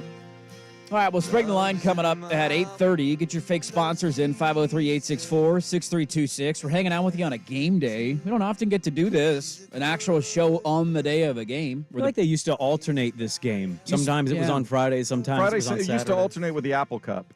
They do one on Friday and the other one on Saturday. Was kind of how it went. I feel like the Civil War was that way, too. Is it not? Haven't we bounced around? Yeah, it was with the Apple Cup. Okay, makes sense. Yeah, because the Apple Cup is Saturday. COVID year kind of screwed everything up. It got them out of sync. Yeah. I'm going to do a poll question. Duck and Beaver fan, let's be honest here. Nobody can tell what you voted on. Only you know. Yeah. If Oregon and Oregon State don't schedule a game for next year, will you care if they ever do again? Yes. Love the in-state rivalry. No. F them. I think it depends on if Oregon State is able to land in a spot that keeps them Power 5 equivalently relevant. That's what we were talking about, is eventually that gap will, it'll be I've massive. had Beaver fans that have said that to me this week of, I want nothing to do with if we end up in the Mountain West in 2 years, they want nothing to do with this game because the financial gap and the talent gap will only widen. It already is. It's already, exactly. It's already wide. Yeah. And Oregon State can pull off upsets here or there, and you have your years a la last year, right, where you find a way to win the game. But if you have a Mountain West financial profile and a talent profile going into that game, I mean, it's just it's to keep the sense of normalcy and history alive. Just to lose by 40 every year would not be fun for Oregon State, and I don't blame Beaver fans at all for not wanting a part of that. I've been of the mindset if it turns into that, I agree. I don't want it. To Swag's point, if there's something that Oregon State can cobble together, and I will continue to maintain, maybe this is a hope that shouldn't exist. But these things change, they evolve, right? I don't know what the landscape's going to look like 2-3 years from now. We could be a year away from Florida State, Clemson, Miami, and North Carolina forcing their way out of the ACC and finding some sort of legal loophole. And then the ACC's got to figure out what the hell do we do? We got Cal and Stanford now. Maybe we go get Oregon State and Washington State because then they'll have more West Coast teams, and we need more teams to fill. Like, who the hell knows what this thing looks like 2-3 years from now? I've always maintained, as long as Oregon State remains competitive in football, I want this game every year. And it's the one drop. Like, there's always an aspect of the Big Ten that is exciting to me, don't get me wrong. But there's still a part of me, I feel like a part of me is dying this weekend. Like, this is it. It's over. And now football, the way I've known it my entire life and the way I've watched it my entire life, is not going to exist. And so even if it's just a selfish thing of, like, I want a small sense of normalcy once a year, even though the game would be earlier in the season, as long as Oregon State remains competitive in football, I still want to play this game. Well, I guess that would lend me to ask this question then, with what you're saying. If it takes them a year or two, I mean, it's already a pretty big talent star gap if you comped it today, and we think maybe Oregon State will hang a little bit. But in 2-3 years, like, that would be the equivalent of like San Jose State, San Diego State playing Oregon, wouldn't it? Yeah, if they're in the Mountain West, yeah. I don't want to watch Oregon win 45-0. Like, and I know that's happened. I'm just saying, like, I don't think I want to sign up to watch that. But when you have that mentality going into it, it's like, okay, we're just doing this. What am I getting excited for? The sake of tradition. Right, because we grew up with it. But everything else we grew up with is dead. That would turn into, like, Utah and Utah State used to be rivals that played every year. Yeah. They used to be in the same conference, and then Utah moved up the ladder, and Utah State stayed the same, and then they don't play it anymore. I mean, they might occasionally, but those programs are obviously in much different spots. Yeah, one Digital Dam responded, "Nothing matters less to me than a second week out of conference game against Oregon." And that's the weird part, is like, hey, September 20th. Well, here's what I will say. Civil War. The tough part, and I don't mean this to sound conceited, but I'm sure it will be viewed that way. In the short term, Oregon State desperately needs this game. Oh, like, in the next 2 years, you need, like, because I've seen the angle of we're going to play 5 or 6 Power 5 opponents. In the last 15 to 20 years, how many Power 5 home and homes have you had? Wisconsin, Oklahoma State, Wisconsin. Purdue's coming up next year. Purdue, yep. So Purdue will be the second half of that.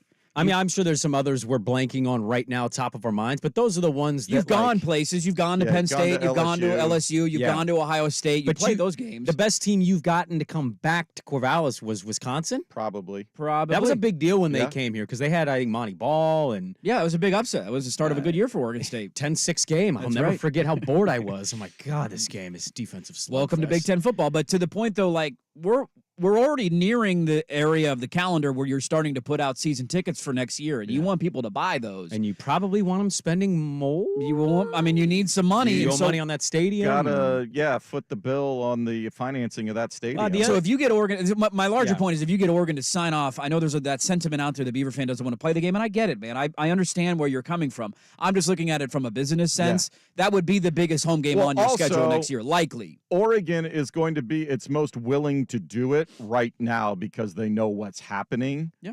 And you get, as you mentioned, 2 or 3 years into being a Big Ten team, how much more they're not going to be as willing to do a home and a long-term thing to preserve this, because it's not fresh in their minds anymore. Well, I think the move to the Big Ten, Washington State getting the Apple Cup. Now, a sponsor helps, but like getting the Apple Cup back and getting Washington to come back, that was clearly something that both schools were really aggressive on to get that agreement in the year. And where's Oregon State right now? They're twiddling their thumbs. Yeah, They're we maybe have talking no about maybe clue. scheduling. Maybe something will pop up. but- The report is Oregon's trying to buy out Boise State, and they got to figure that out. Yeah. Because they have a home and home Phil with Boise get State Nike coming up. to sponsor the damn thing. If I'm Boise State, I might be digging my heels and saying, no, we're not getting out of that game. We don't want that buyout. Yeah, I don't know what the pay structure is for Boise State to come to Autzen. I mean, that program's not in great shape right now either. Well, they're weird. They won their last game. They fired Avalos, and I believe they get to the Mountain West Championship because Fresno State lost last weekend. I have no. If clue. they win, I believe. But that's the funny thing is they Sure. fired Avalos. If they win, I believe their last game, they might go to the conference title. they're in the conference titles. Like, what is your what do you Boise State? Is this Chris Peterson Boise State I still? don't know, it's a weird. I don't know. It's just we've kind of maintained this opinion all year. I've maintained it. Look, my team's playing for one of their best regular seasons in program history. Like these kind of years don't come around very often. At least they haven't, right? It's a small number of times that Oregon's been this dominant. I was looking it up when I was just hanging around the house on Wednesday. You know what their margin of victory in Pac-12 games is this year? Oregon's? Yeah. 23. Yeah, it's 23 exactly. Oh, is it really? Yes. Swear to God, I never. Because I looked was that up. doing some comparisons. You know what What a guess. Washington's margin of victory in the Pac-12 is this year? It's like 9. 10. 6. Yeah. I was just thinking, like, it's just like Oregon's having one of those years, but even with all of that, there's just been kind of a weird stench in the air, and we don't know what the future's going to hold. We don't know what the rivalry's going to look like today, when it's going to be played again, and it just, I don't know. The feelings, if the Pac-12 had figured out a way to resolve this, and you signed that ESPN deal, and the presidents didn't say we want $50 million instead of just taking the $30 million, and this was all cobbled together, there would be, I think, a much different feeling going into this game. Yeah, because for sure. You would know the future, and you wouldn't have these question marks about what are things going to look like. On that note, I do want to get to, are we playing like Vitamin C this weekend to watch the final weekend of Pac-12 football? I want to get people's thoughts on that. We'll start the final hour there. We'll break the line at 8:30. Don't go anywhere. One more hour to go on our Friday next on The Fan.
Long.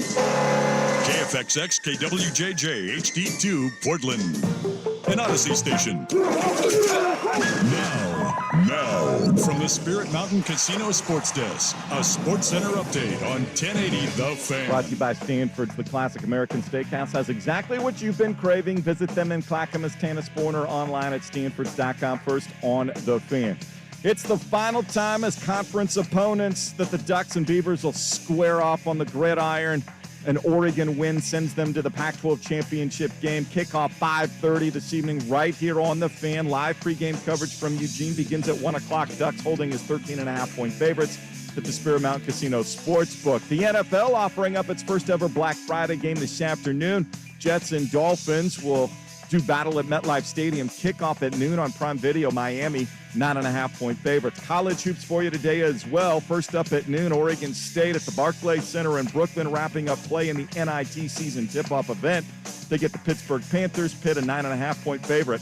6:30 on 910 ESPN Portland. The Oregon Ducks putting their undefeated record on the line against Santa Clara in the Emerald Coast Classic. Pre-game coverage at 6. Ducks, 5.5-point favorites. More sports scores and stories in 30 minutes. Jason Swigard from the Spirit Mountain Casino Sports Desk. Watch and wager on every game at Spirit Mountain Casino with a sportsbook powered by BetMGM. Learn more at spiritmountain.com. Your favorite fan shows are on YouTube. Mash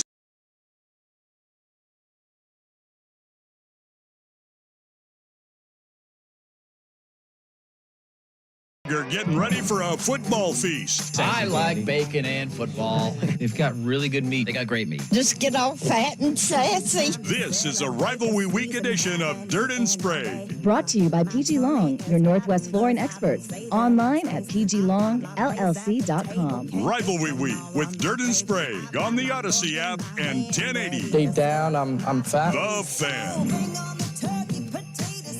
Hey, let's do this final hour. Dirt and Sprague here on Portland Sports Leader, 1080 The Fan. 99.5 HD2, the Odyssey app. Happy Black Friday to everybody out there. We're doing a live show today. You're damn right we're here. We're working. We woke up early. There's nobody on the road. This is the best deal you're going to find anywhere today. This right is. Here on this This show. is free. It's free. Free entertainment. I don't know if that makes it the best deal. Most available deal? I also love that Colin Cowherd's going to be on for 2 hours today, as if he's going to talk at all about this game. Like, at all. I love it. You know, much like Enron, Oregon State stock right now. Great. Thanks for that opening rant. You guys are Enron now, huh? That's not good. Well, if he was to comp the game to anything, where do you think he would go? Yeah, maybe the death of the dinosaurs. Before the asteroid hit, it was all over. Years ago, scientists found a bone. Oh, great. How is he going to comp this to a team? So are we feeling any emotions? This is the final weekend of Pac-12 football. You obviously have the Civil War tonight. And then, 1, 2, 3, 4, 5 games tomorrow, I believe. Yeah, 5 games. The final Pac-12 game, of course, is going to be Cal-UCLA at 7:30. Over under 10,000 people at the Rose Bowl for that game. Significantly under. Way under. Your last Pac-12 network game is Notre Dame and Stanford. Just like we drew it up. That's a 4 o'clock kick on the Pac-12 network. You said you're not feeling much emotion, though, going into it. Not at all? Not at all. Zero emotion. I might not watch any other of the games. Well, Apple Cup probably. Well, maybe not. If Washington I'll turn on the beginning of that. I'll see if Washington State can be a little feisty. Cam Ward maybe comes out 7-0 Cougs. Here we go. You mentioned the margin of victory on average for Washington this year, so maybe that lends itself. But yeah, I don't know. Maybe I think I'm completely alone here. I think I'm usually alone in most of these things. I'm dead. It's over. It's been over. It almost is weird in a way of we watched the beginning of the demise this year, even though USC and UCLA and USC largely killed it. Mm-hmm. We watched the beginning of the demise, and I watched Oregon State be in a position where they had just won 10 games be left out by ESPN and Fox. Might win 10 games again. Maybe. And we watched it at that point. And it's interesting that it's going to end now. And it's like, yeah, like awesome. It's like over. I don't have any of the ties to it. His conference was run by a bunch of morons and everything I hate watching some of these idiots go on to not greener pastures, but pastures where there's green. Yeah. Like Arizona, Arizona State, Colorado. I mean, Cal and Stanford are the two that most stand out to me. They're not going to pastures with green. They're going to eat rotten grass. They're not getting any money in that deal. They're going to have to travel to Florida to play games. They're idiots. Everybody else, though, I get to go watch Pastures with Green, and Oregon State is hoping they can keep their coach. It's really sad in a lot of ways, but in terms of the conference, like I don't feel anything. I really don't. I don't think I'll watch that last game. If turn it on UCLA Cal, I don't think I'll watch and feel anything on that game. I was like, well, because this has been looming for 4 years now. It has been. We've been building towards. I mean, we really got the inclination. The second USC and UCLA left, was the red flag for everybody. I mean, there were stories last summer about teams meeting with other conferences. Yep. Like Oregon started vetting with the Big Ten a year ago. Oregon and Washington have wanted to get into the Big Ten since USC and UCLA made that decision. You know, one of the main reasons why that argument exists and why, for them, they view it as a good move is I think the way that Washington has been handled this year. If Washington had their exact resume, but they were a Big Ten team, they would have never been outside the top 4 in the rankings. They'd be maybe second. Second. I mean, they have a better resume than Ohio State. They have more marquee wins. Like they don't have the quote unquote the non-conference game against Notre Dame. If Oregon was the equivalent to Ohio State, which maybe some viewed that as maybe an okay equivalent, and Washington beat Ohio State when they beat Oregon, yes, you're not. They ranked. would be second or first in the playoff poll and would have been the entire way, no matter how close a margin they would have been in winning some of these games. You would not be ranked behind Florida State. I know that. And Certainly I know they not. finally flipped it and they finally got it right. Right now, if Oregon was in the Big Ten, would they be ranked ahead of Florida State? It's a fair question. They might be. Hey, by the way, what happened in Florida State's last game to knock them out? They won, but what happened in that game? That's right. Their quarterback's foot was facing the wrong way. I don't think that's a coincidence at all. That Washington wins at Oregon State, which is a great win. Yeah. But again, you go look at the top 4 teams. They have the best win of any of those teams. That's what it took to get them. It took another ranked win and the quarterback on the team that they've been debated with to get injured. And then finally you make that move. And it's the sad reality that we've always had to exist in. And it's the one aspect of the Big Ten that I'm honestly most excited for is that we don't have to deal with this crap. Like if you're a good team, you're a good team. I don't care what conference you're in. I don't care who you played. We all have eyeballs. We can watch these teams. Do you think they're good or not? Mm-hmm. And Washington's resume has been great. Oregon's resume has not been as strong, obviously, because everybody they keep beating keeps falling out of the top 25. Oregon State could be next. And they could be next. If Oregon wins, watch Oregon State slip all the way out of the top 25 if Oregon wins today. And you're like, see, they still don't have a top 25 win. It's like, oh, God, can we stop doing this? We have eyeballs, though. Is it a good football team? It's a good football team. Yeah. They're blowing everybody out. It's a good football team. Physical, good foot. They're kind of like. What are we doing here? I think Oregon State is very, and I don't say this to be offensive in any way because I know what Utah's done, but they're very Utah-ish. They don't have a lot of high-star rated guys. You know, sometimes you look and you go, really? They're going to win? And then they just outplay. They come up with a dub when they need to. Oregon State doesn't have the conference titles Utah does, obviously, but they're very similar with how I comp them. Yes. Like the complement of football they play, I think it's very similar to Utah. It's just, I don't know. I don't want to get into the ranking thing. It's just funny to me that Oregon's been 6th a long time now, but Washington's only 5th, and they beat the 6th team. I don't understand it at all. Clemson will probably win their last game against South Carolina, who's been atrocious. Yes, South and Carolina's Clemson bad. will go up 9 spots. Yeah, they're gonna be ranked 12th next weekend.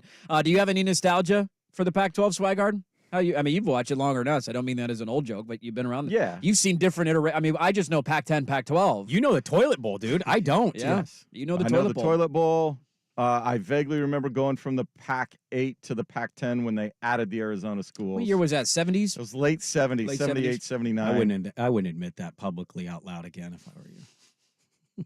Hey. I remember the Pac-4. He's like Dolly Parton, man. He doesn't look his age. Were you at that He's Oregon like National Championship 37. game? Yeah. The tall furs. The tall first, 1939. Were you second row? I think I see you in this photo. Get you one of these, huh?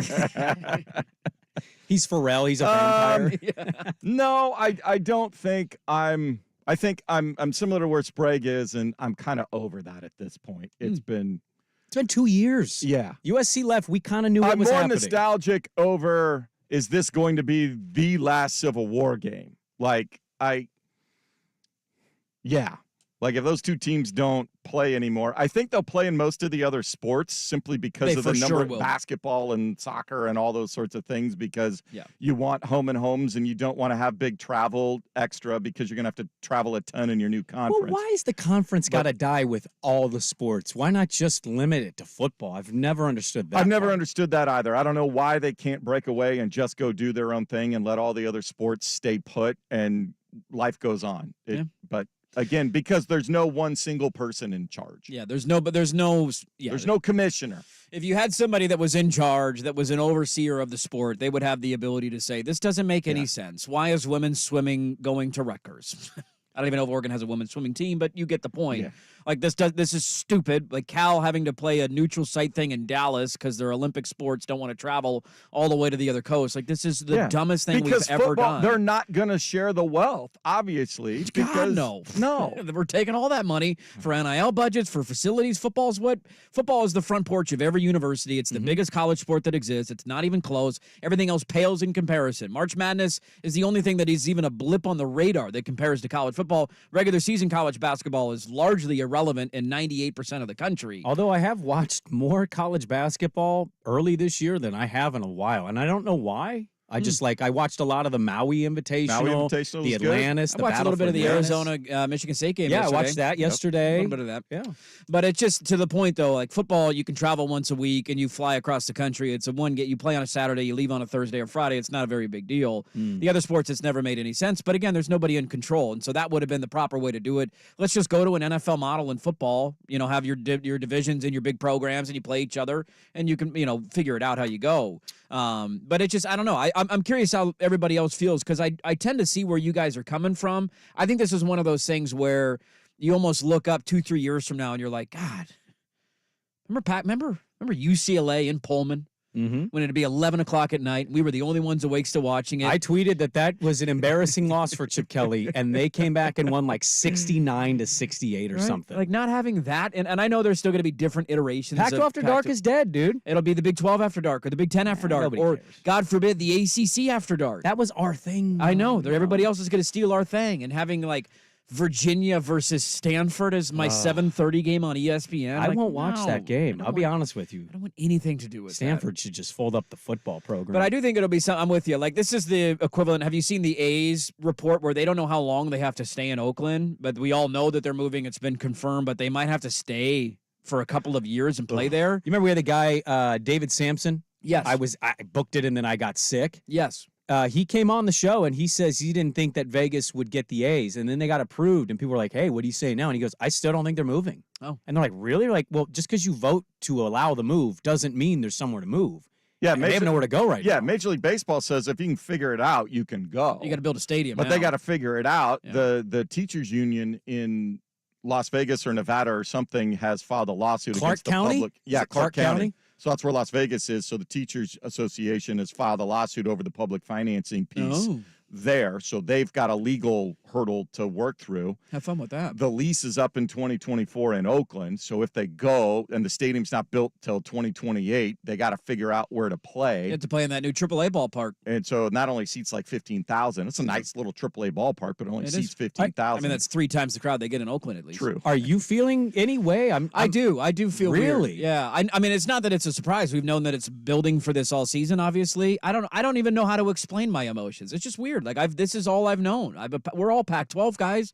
We root for Pac-12 schools. We've watched this conference. We've caped up for this conference over the years. And just the idea that this is the last full Saturday of Pac-12 football. I don't know. I don't even know how to explain it. It just feels very weird. Like it's actually happening. I never had to watch my parents go through a divorce. I imagine it's something like that of wow, we're actually going to be in separate households now. It's dawning on me. It's like growing up without a parent. You're like, hey, you don't have a dad? Like, well, yeah, I'm kind of used to it, though. I don't know how to feel. You've known this your whole life. What do you want me to say? Bummer. I'm just hoping the Bulls, whoever decides, takes one parting shot at USC, which we're blaming for all of this from 2 years ago. It's their damn fault.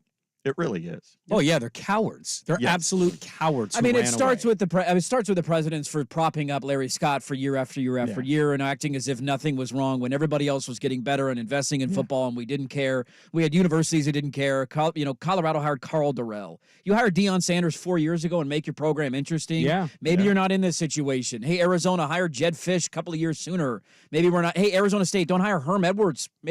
Maybe that'll help things along. Everybody shares a hand in the blame, but USC leaving was the nail in the coffin. So can we stick them with the last bowl affiliation with the Pac-12 and send them to Shreveport for the Independence Bowl, please? You want a hot take? hammer against USC because Caleb ain't playing in that Caleb bowl ain't game. playing, especially if they're going to Shreveport. That thing is there's not a bowl game you can name he's playing in. That thing is over. I want them to play Louisiana Tech. I don't even know if Louisiana Tech is bowl eligible, Well, but I I'm want that to be the hoping game. that if James Madison gets in because there's not enough eligible bowl teams, let them go hammer the crap out of USC. There we go. Oh, in the JMU Independence loss Bowl. would hurt. Welcome to the Big Ten. You lost to James Madison. I mean, they lost to Tulane last year. I mean, if they're not going to get it, People if don't you're not forget. going to put them in a New Year's Six Bowl or they're not the highest ranked conference champion or whatever, then let them at least get a high profile name that they can beat the snot out of and wave a banner. I or would something. enjoy. I've come around on a couple opinions. One is like rooting against USC. I didn't hate USC, but sometimes it'd be fun. I'd want to watch them. And the Harbaugh Michigan thing. Those are two positions Dirt's taken, and I've taken them up as well. Not rooting very hard for Ohio hoping State. that scenario plays out. Like if you give me James Madison against USC in the Independence Bowl and some points, I'm going to seek that one out. We'll drive up to let's A&A go for that Dukes. one. Just roll all over the Trojans. You give me JMU plus 1.5, and I'm taking James Madison. I love it, dude. I love it. We're going to Sprague the line coming up at 8:30, so keep your fake sponsors coming in. 503-864-6326. How come you haven't gotten into the breakdown, the X's and O's of the matchup? What to look for? Because I know you're going to have something in that pregame show that you've been holding for 2 weeks on this game. I got nothing on this one, to be honest with you. I'm actually already exhausted of giving opinions on it. I kind of am too. Now I have to go give more opinions on it. Well, my thing is we're doing a show right now for anybody that is watching or listening. We're doing a show for basically Oregon State fans. Sometimes we got some Cougs, we got some Huskies. But what are we gonna say that they don't know? Right. Oregon State's got to run the football. Well, if you played football, let me tell you, I played football right now between the guard and the tackle. It's okay, cool. I already kind of knew that. You playing football didn't change how I feel about any of that.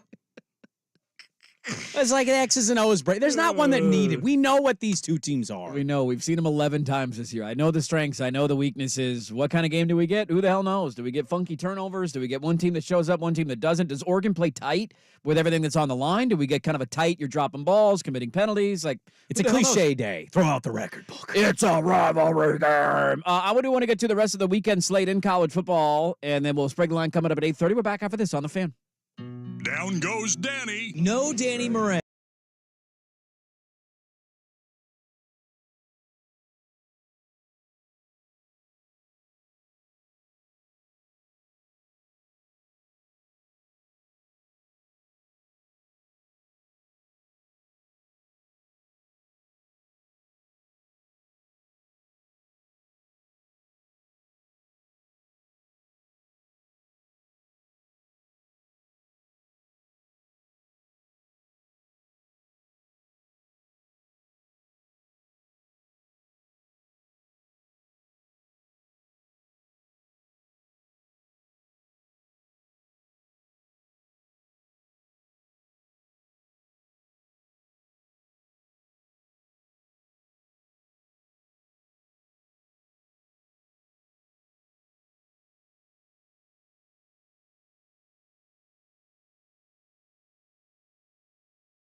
This is Rivalry Week with Dirt and Sprague Brought to you by PG Long. on 1080 The Fan. Yeah, I'll tell you, I think the network that has to be most excited for the continued movement of college football, is there anybody that has gotten the shaft more than NBC this year? So part of their deal, they still have Notre Dame games, obviously, but they dipped their toe into the Big Ten waters, but they don't have the number one pick every week. They get the secondary or the third pick. So the big nooner usually is like Michigan, Ohio State, for example, is your Saturday big noon game this week. That's the biggest game in college football.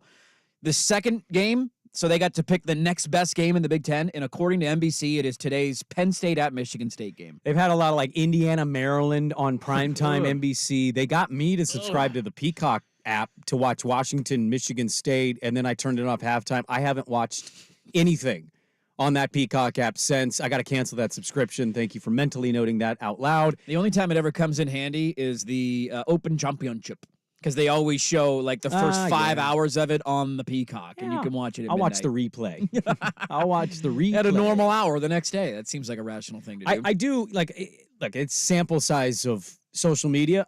I'm at least encouraged that some people do have emotions about the last Pac-12 weekend, or that some people are still really craving, if they can't come to an agreement this or for next year, years after, to still have Oregon State. I'm genuinely jealous of it. I can't explain it other than to tell you, I just grew up, and I kind of grew up and became emotionally numb and dead inside. And so I don't enjoy things the same way other people do. I need something around it, some juice, and conference has been dead for over a year, and that game goes away after a year or two. They're going to be even more gapped between talent and money and stuff. So I'm generally like happy that people out there aren't dead inside like me, and that you are feeling something about Pac-12 weekend or Oregon State going forward. Really excited the game is at Autzen today, just so I can, because when we do pregame shows, we don't go to road games. So if it was in Corvallis, I probably wouldn't go. We didn't go last year. I'm excited to be there just to soak it in. I don't really know. I think the atmosphere is going to be awesome. The weather is going to be perfect. I mean, it's cold and sunny and not a cloud in the sky. It's just going to be a gorgeous day. The tailgate lots are going to be full, probably already are, to be honest with you. I know a handful of Beaver fans who are buddies who are going out of the game and tailgating, and they're excited to go soak in the last one. I think the atmosphere is going to be great, and just to be there, to be walk around the sidelines and say, I was at that game. That's kind of the cool aspect for it for me.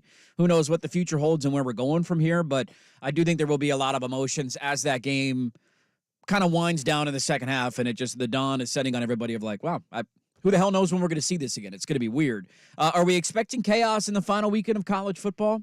You got Ohio State, Michigan. That's obviously your big game Saturday. Is that chaos? No, I mean, you're not surprised either way. If I tell you Michigan wins, you're like, all right, I can see it. Ohio State wins, I can see it. The true form of chaos comes... Texas losing to Texas Tech, Florida State losing to Florida. Louisville losing to Kentucky. Pretty massive. Yeah. Do we expect that kind of chaos? Because we haven't had it, man. We keep saying it's going to play itself out. We got chalk, dude. Every week it's chalk. Maybe one of them, but not multiple. Okay. I think there might be one. I say largely no. Yeah. Do we go through a whole season without like mass The biggest chaos will come if Alabama beats Georgia in the SEC title game. Then you get chaos. If Georgia takes care of them, please do it. Then I don't want to see a non-conference champion make the playoff because they've won it for 2 straight years. How much is the angling for the other teams who are competing for the playoff to get into the number 3 seed?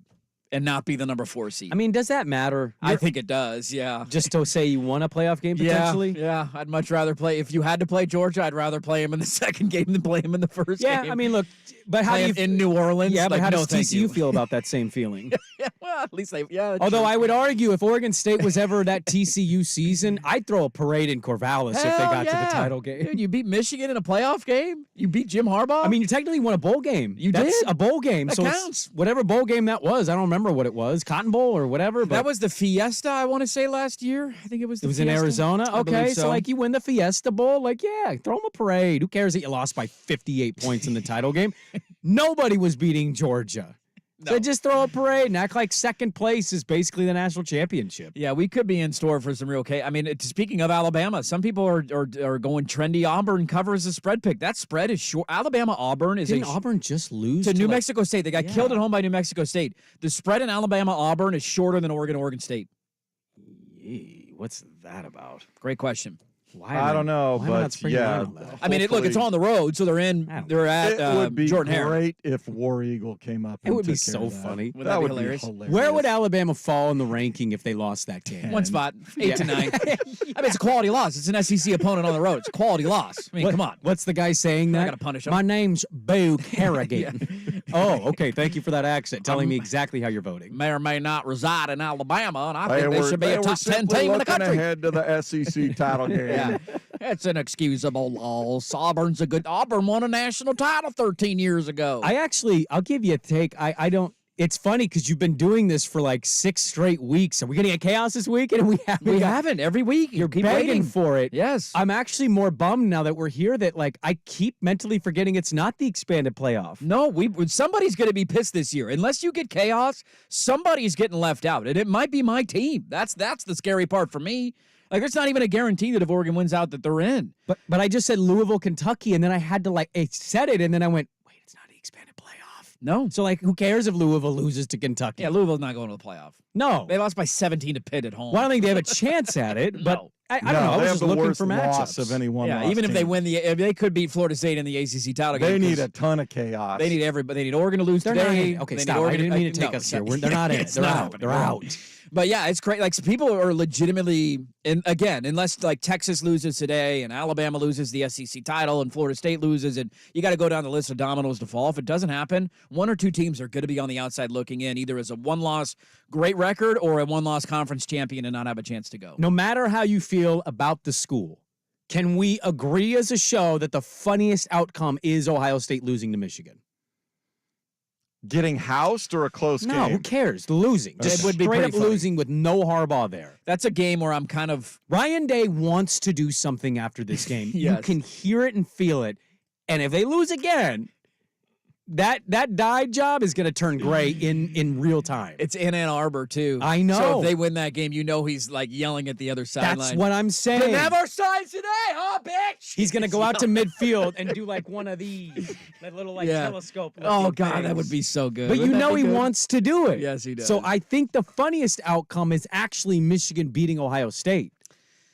Yeah, it's look. Here's the good thing about Although Beaver fan would say your team losing at home. Or you say beating Oregon, and yeah, Arizona yeah. winning and going to the Pac-12 title game. Yeah, watch Arizona then lose to Arizona State, and Oregon still backs their way in. God. I will say this: the Michigan-Ohio State game's kind of good because it's a happy ending for me no matter what. I'm rooting slightly for. Don't pull that. What do you and your wife do when you watch sorry. football? I mean, you know, come on. Touchdown, Buckeyes! Oh. Somebody wants Smudge to come early. No, Smudge is going to be on the pants. Cat pervert. I just think it's funny no matter who loses. Okay, let's get to Spring in the Line. Get your fake sponsors into the Vancouver Ford text line. We'll do some gambling next. First year swag with Sports Center. This is Rivalry Week with Dirt and Sprague. Brought to you by PG Long. Now, from the Spirit Mountain Casino Sports Desk, a Sports Center update on 1080 The Fan. Brought to you by Red Tail Golf Center's annual store-wide holiday sale now through December 24th. Details at golfredtail.com. First on The Fan. Will it be the final time the Ducks and Beavers meet on the gridiron? There's a trip to the Pac-12 title game on the line for Oregon. 5:30 kick. We'll have it for you here, right here on The Fan with live pregame coverage starting from Eugene at 1 o'clock. Ducks currently 13.5-point favorites at the Spirit Mountain Casino Sportsbook. Before that, the NFL giving you its first ever Black Friday game. Jets and Dolphins meeting at MetLife Stadium for a noon kickoff on Prime Video. Miami, 9.5-point favorites. College hoops today as well. First up at noon, Oregon State wrapping up play in the NIT season tip-off event. They'll take on the Pittsburgh Panthers. Pitt, 9.5-point favorites. At 6:30 on 910 ESPN Portland, the Oregon Ducks putting their undefeated record on the line against the Santa Clara Broncos in the Emerald Coast Classic. Pregame coverage at 6. Ducks, 5.5-point favorites. More sports scores and stories in 30 minutes. Jason Swigard from the Spirit Mountain Casino Sports Desk. Watch and wager on every game at the Spirit Mountain Casino with a sportsbook powered by BetMGM. Learn more at spiritmountain.com. One number does it all for contests and texting your favorite fan shows. The Vancouver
And Sprague the line. Sprague the line. Sprague the line. Sprague the line. See what we got here quickly. Sprague the line brought to you by Jim Irsay. You don't have to worry about being a rich white billionaire if you just bet like Sprague.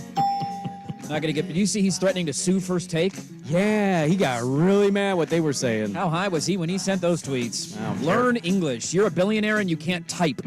Like, get out of here. What are you, 7 years old? Well, his teachers were prejudiced against him because his dad was an owner. My 9-year-old niece is better at English than you. Spring the Line brought to you by Jimmick Harbowski, the new Polish ball boy that will be working the Michigan football game against Ohio State. Somebody said he's going to be in the stands, finding a way to have like a disguise on. Is he going to go Bobby Valentine? Bobby Valentine, yeah, the glasses and the mustache. Spring the Line brought to you by Recess Playground Pickup Games. The rest of college football is about to pick apart the two-pack rosters like a Black Friday sale. Ouch, man. Don't treat us like socks at Fred Meyer's. Spring the Line brought to you by Who the Hell Cares? It's all over. Just burn it down and never play this game again. Yes, that's a very good way. Spring the Line brought to you by Smudge on the Pants, still slightly better than Brandon's picks. Spring and Line brought to you by Nana's Fruitcake. Just like Sprague's picks, it's the one thing you won't touch during the holiday season. No, Nana always got the food eaten. It was always an aunt or uncle that made something. You're like, I don't know. All right, one more quick one. Spring and Line brought to you by Larry Scott, the only person with a worse track record gambling on the future of something than Brandon. All right, here we go. Last week, ladies and gentlemen, picked up a game. We don't need to talk about it. Swigart picked up a game. Sprague, you went 0 for 3. You missed on the Chiefs and Eagles game. The Broncos -2 against the Vikings, and the Chargers -3 against the Packers. Swigart, you went 1 and 2. Yeah. You hit on the Cowboys, laying in the wood. You did not hit on the over of Chargers and Packers, and Michigan did not cover the 19.5 against Maryland. And I went 2 and 1. I missed on the Steelers against the Browns, but hit on my big wood picks of the Cowboys and the 49ers. So season standings, I am now 24 and 12. Oh, my God. Look at you cashing checks. Jeez. I'm having a decent year, man. A decent year. Sprague is 15, 20, and 1. I got a 1. And Swag, you picked up the game to get to 14 and 22. God, we're terrible. A reminder that I'm already off to a 1-0 start hitting on the 49ers yesterday. So I already piped my tee shot right down the middle. So, Swagard, the tee box is yours. All NFL this weekend. Thank you. Very good. Thank you. Very good.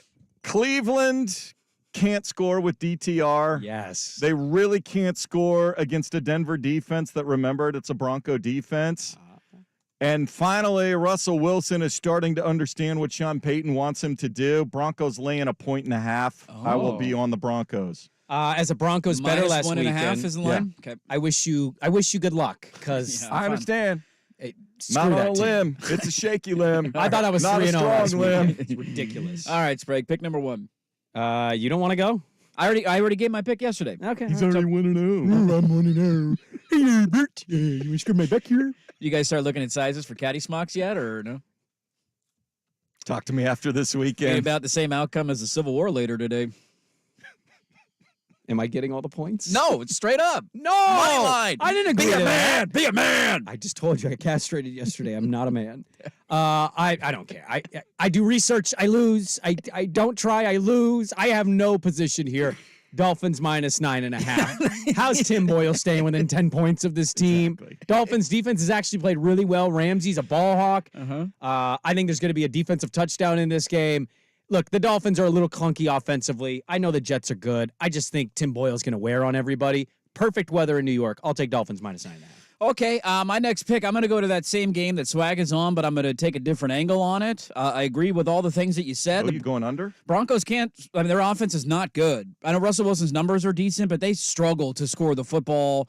The Browns, they can't bad. score. They cannot Unless score. the defense scores. We should have all hammered the under in Steelers and Browns last weekend. That was a mistake on my part. I said it out loud like I 8 know. different commercials, and I didn't pick it. Who's What a going to score? moron. The under was 36.5. They What a combined for moron. 23. Like, what are we doing? I'm all over the under in this game of 36.5. Broncos and Browns. Next up, the Chiefs need to get their act together offensively, not having scored a point in the last couple of second halves. Damn it. Here are the Raiders. Damn it. Thank you. Chiefs -9. Just take the same I can't game. pick up a game if we No, pick the it's same games, you dweeb. I don't know what you're picking. I just wrote them down. This is true. We don't I'm know. trying to find some winners. I need winners. I'm looking at every game like terrified. I love meat. Yeah. There's been too little meat on the bone for me this season. All right, you're up, Sprague. Pick number 2. Bills plus 3.5. Okay, do it. Yes, thank you. You've liked that game all week, man. I have liked that game. Trust your gut, dude. Trust your gut. Why? It's led me astray. I got to find your golf ball in the bushes. Here. Got it. You got a D on this ball? All right, my last pick of the week. I'm gonna go with I don't know why. There's just something about this game. It's been standing out to me all week, and I'm gonna trust my instincts here. I'm taking the Jags on the road in Houston. If you remember a couple of weeks back, they played. I've been eyeing this one too. I kind of like where you're going. Look, Houston's a great story. Do I think they're a serious contender in the AFC? No. Now, I don't think Jacksonville's quite in that elite level yet, but I think they're better than Houston. They played about a month ago in Jacksonville. Remember, if you remember that game, Houston went into Jacksonville and smoked them. The Jags just didn't show up. C.J. Stroud went off. They turned the ball over a bunch. I think you get a redemption spot here. This is kind of for the division title to a certain extent. These two teams are the only ones that are really competing for that. I think Jacksonville's a better team, and I'm going to take them minus the 2 on the road in Houston. I'm going to regret my last pick out loud. So bad. You all are going to tell me not to do it. I don't care. I love it. I can't wait. Swag, pick number 3. The Bears now got Justin Fields back. He's doing it. He's doing it. Do it. We talked about this game like the Bears are getting 3 points. Do it. No, I'm going the other way. I think the offenses are both better than the defenses. I'm going over 43 on this. I think it's stupid silly, and we'll go over the posted total of 43 points. Okay, over a 43. All right. If I have to wear a stupid caddy outfit at a Stone Creek golf club, I'm going down how I want to go down. I might have to pick what's the hardest course to walk in the area. Oh, Portland Golf Club. Portland Golf Not Club. even a contest. Let's go there. Chehalem Glen is a little hilly, too. We played that course for like a business thing. It's you're thinking Oregon Golf Club. Oregon Golf Club. Yeah. We played that course, and I walked it. I felt like my foot was broken on the 17th hole. I know. Well, that was the one we did with the LPGA player. The year that it was there. That was insane.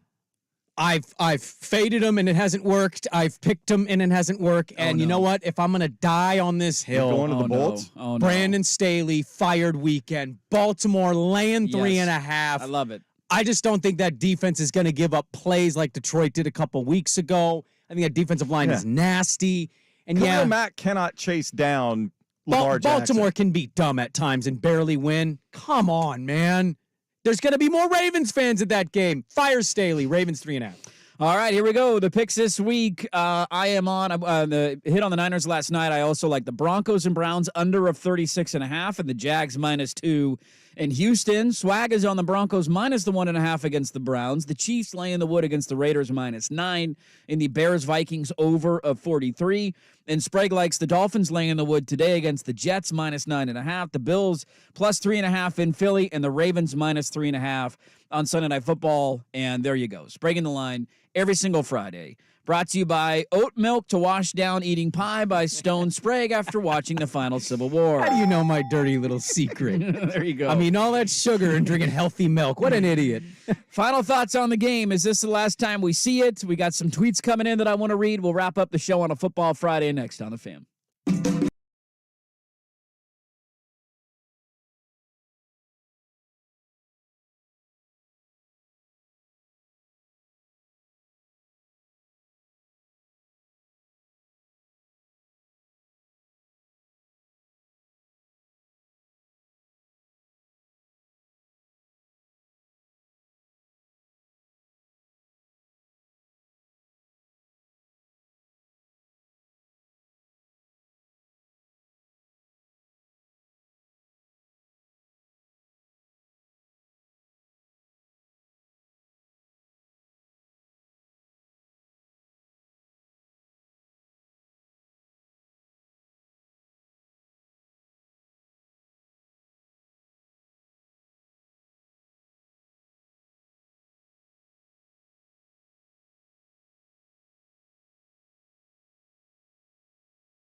There you go. Fist pumping your way into the weekend every single Friday. How many points am I getting for real? Can we talk about this real quick? I'll give you 13.5.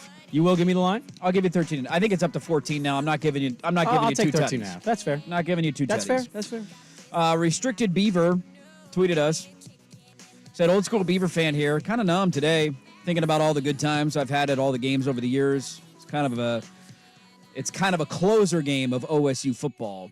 It kind of has. I hate to agree with that, and I think other fans hate to hear that, but I think Restricted Beaver's hitting the nail on the head there.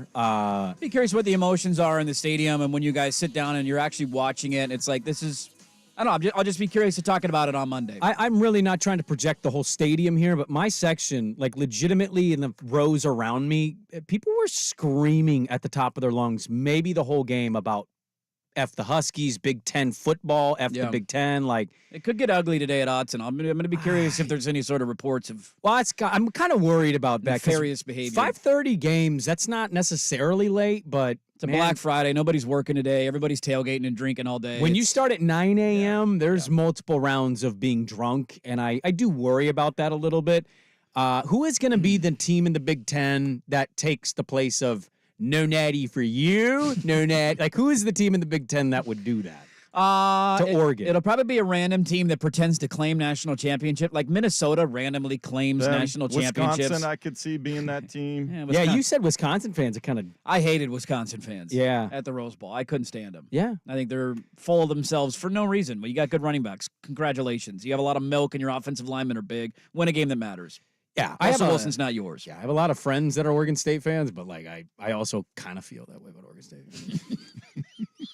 I've had nothing but negative experiences with Oregon State fans. I don't know. Hey, can you guys just do me a favor today? Don't pee on our stadium, okay? I can't promise. Let's not go R. Kelly here today at Autzen. No need for it. There's bathrooms. We got toilets. It's a very mean tweet, by the way, by P1 Deal, who says, I keep wondering if stations in Michigan talk about Central Michigan football because I'm hoping the fan doesn't break down Mountain West football every week. You really mean. You're just mean. It's unnecessary. Well, this is it, boys. I'm heading down to Eugene. I could eat some leftovers, go poop, have Drive a coffee. safely. Yeah. It'll be a fun day today. You want to ask you anything in particular? The caffeine going. I will be here late tonight with Will, closing down final thoughts on the final Civil War game for a while. The final post-game show. I'm going to call everybody. Are you going to wear all your Beaver gear to do the post-game show? Why not? We're not on YouTube. That's true. This is true. I can't wait for you to hit me up in the pregame. I'm just going to really honk it up.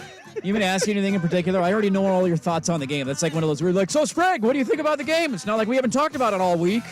You might get Brandon. Sprague's gonna be dead for that. Brandon. Brandon Sprague from 1080 The Fan here. Well, if Oregon didn't ruin the conference and cowardly back out of this contest. Yeah, go full honk. I want a full honk, man. Well, hey, happy Black Friday, everybody. If you're heading down, stop by the Mo Center, and looking forward to it. Pregame will start at 1 o'clock today on The Fan, and the game kicks off at 5:30. That will do it for us. Thanks for tuning in today, guys. Seriously. Yes. Thank you. Hope everybody had a happy Thanksgiving. Are you okay? You okay over there? Yeah, my jaw's a little. What? Brown cow, mound cow. What did you do last night? Thinking about Dolly Your Parton. jaw's getting locked, huh? All right, let's go. I'll talk to you in a couple of hours. We'll all talk to you on Monday. Have a great Friday. Enjoy the game. Colin's next. Listening to 1080 The Fan.